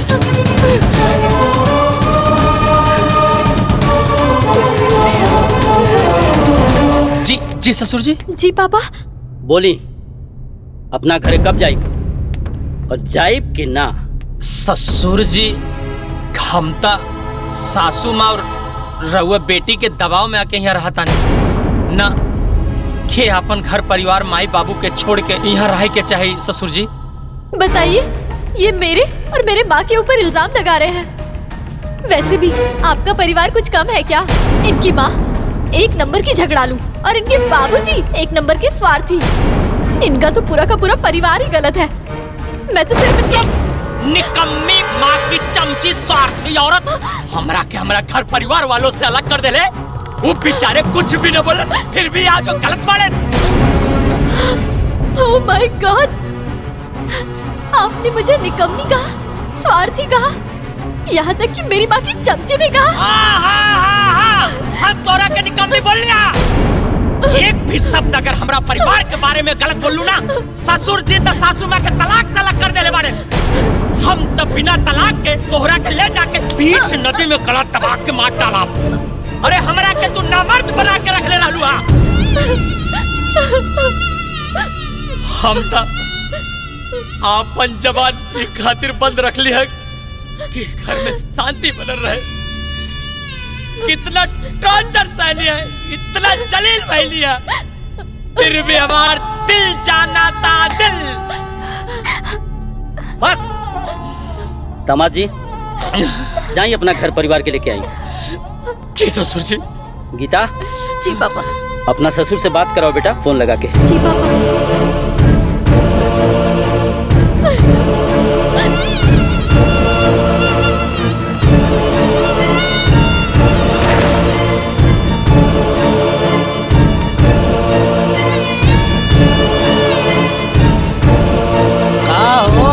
अभी कितना टाइम लगी? अरे बस बन गई जी। अरे जल्दी ले आवा, भूख लगल।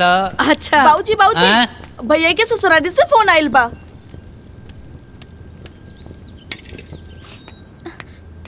पापा ली बाबूजी।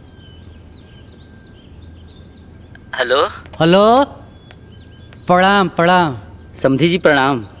समधी जी शायद हमरा के फोन करे में कुछ देर हो गई, बाकी अब सब दुरुस्त हो गई बा। हमारा द्वार पे रउआ सभी के साथ जौन बर्ताव भइल ओकरा खातिर हम माफ़ी मांगे चाहतानी। सबके आमंत्रित करतानी कि आके अपन बहू के विदाई करा ले जाए। राजू बाबू के अपना साथ जरूर लिया। जी हमनी के जरूर आइब जा। हाँ समधी जी, हमनी के जरूर आइब जा। जी जी।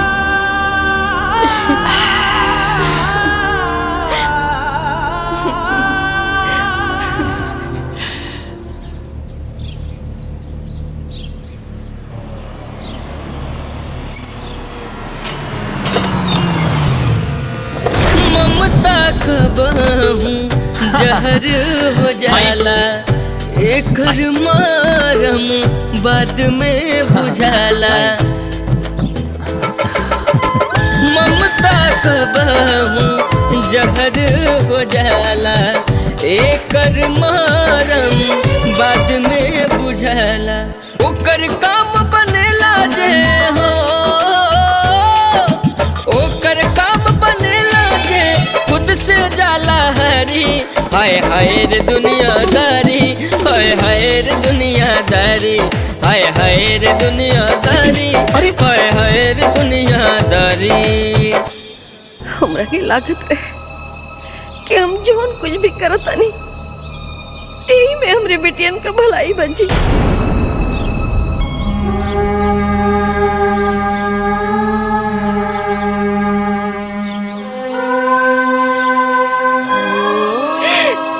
बाकी हम गलत रहनी जी। हम ही ना समझ पाऊनी कि ब्याह के बाद बिटियन पर ओकरे ससुराल का हक होला ओकरे पति का हक होला।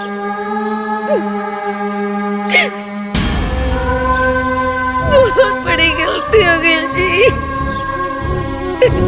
बहुत बड़ी। ये को माइक आनर ममता समझ के माफ कर दे रवा समय बस माफ कर दे।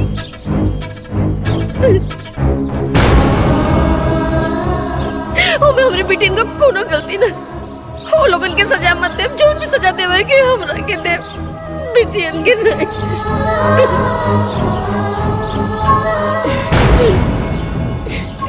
ना समझिन जी अरे तो रुआ हमनी के संबंधी बानी रुआ हमनी के कोनो दुश्मन नहीं की कि रुआ की सजा देल जाओ।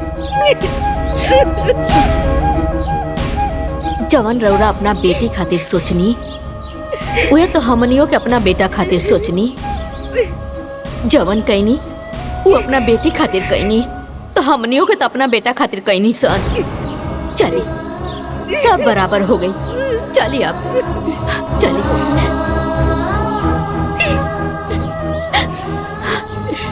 अब चल तू ना रहू तो ये लोगन के स्वागत सत्कार के करी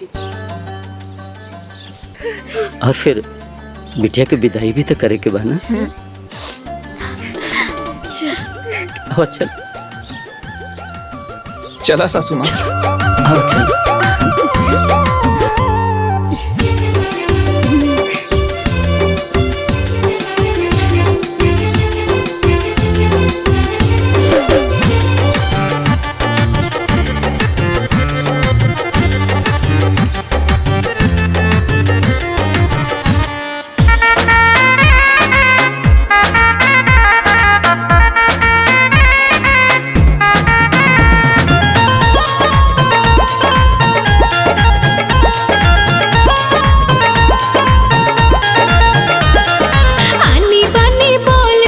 ससुरा के हाई है मोल देखे में तो बड़ा सुहावन लागे लाई दूर के ढोल। आनी बानी बोल ठोल ससुरा के हाई है मोल देखे में तो बड़ा सुहावन लागे लाई दूर के ढोल। कबो खट्टा मीठा कबो लागेला झरहार कबो खट्टा मीठा कबो लागेला झरहार। ससुरार के दुलार जैसे आम के अचार ससुरार के दुलार जैसे आम के अचार।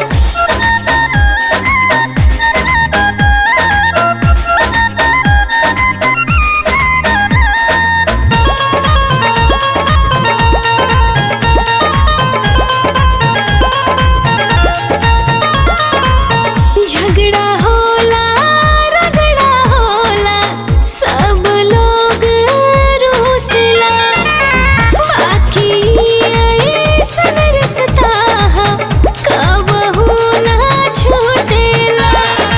एकर अलगे शासन अलगे चलेला सरकार एकर अलगे शासन अलगे चलेला सरकार। ससुरार के दुलार जैसे आम के अचार ससुरार के दुलार जैसे आम के अचार।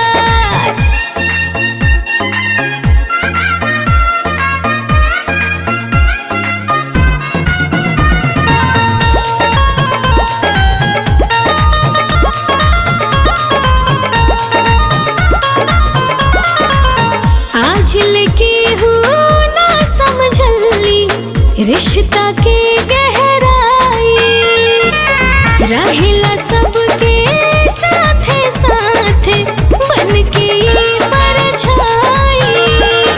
ए रिश्ता में होला हर सवात के भरमार, ए रिश्ता में होला हर सवात के भरमार। ससुरार के दुलार जैसे आम के अचार, ससुरार के दुलार जैसे आम के अचार। ए बहनी लोग, बिटियन के ब्याह के बाद उनके शादीशुदा जीवन में दखल देवल ना अपने जीवन का सबसे बड़का गलती बा। हम तो ये गलती कइये देहनी, रउआ सभे मत करो, बहुत दुर्गति होला जी। यानी अंत भला ते सब भला। ससुराल के दुलार जैसे आपके अचार।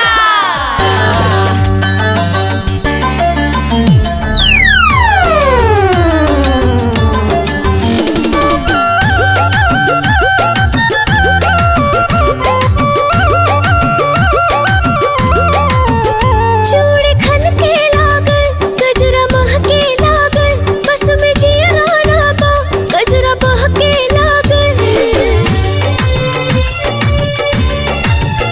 चूड़ी खन के लागल, गजरा मह के लागल, बस में जियरा ना बा, गजरा बह के लागल।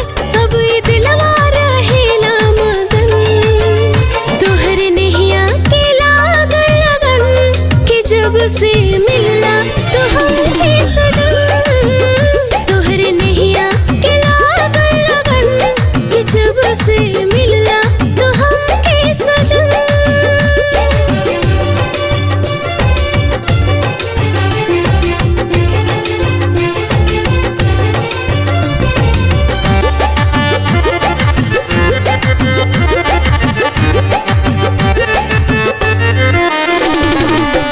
कैसन जादू कैलू गुजरिया, हर घड़ी खोजल तो के नजरिया।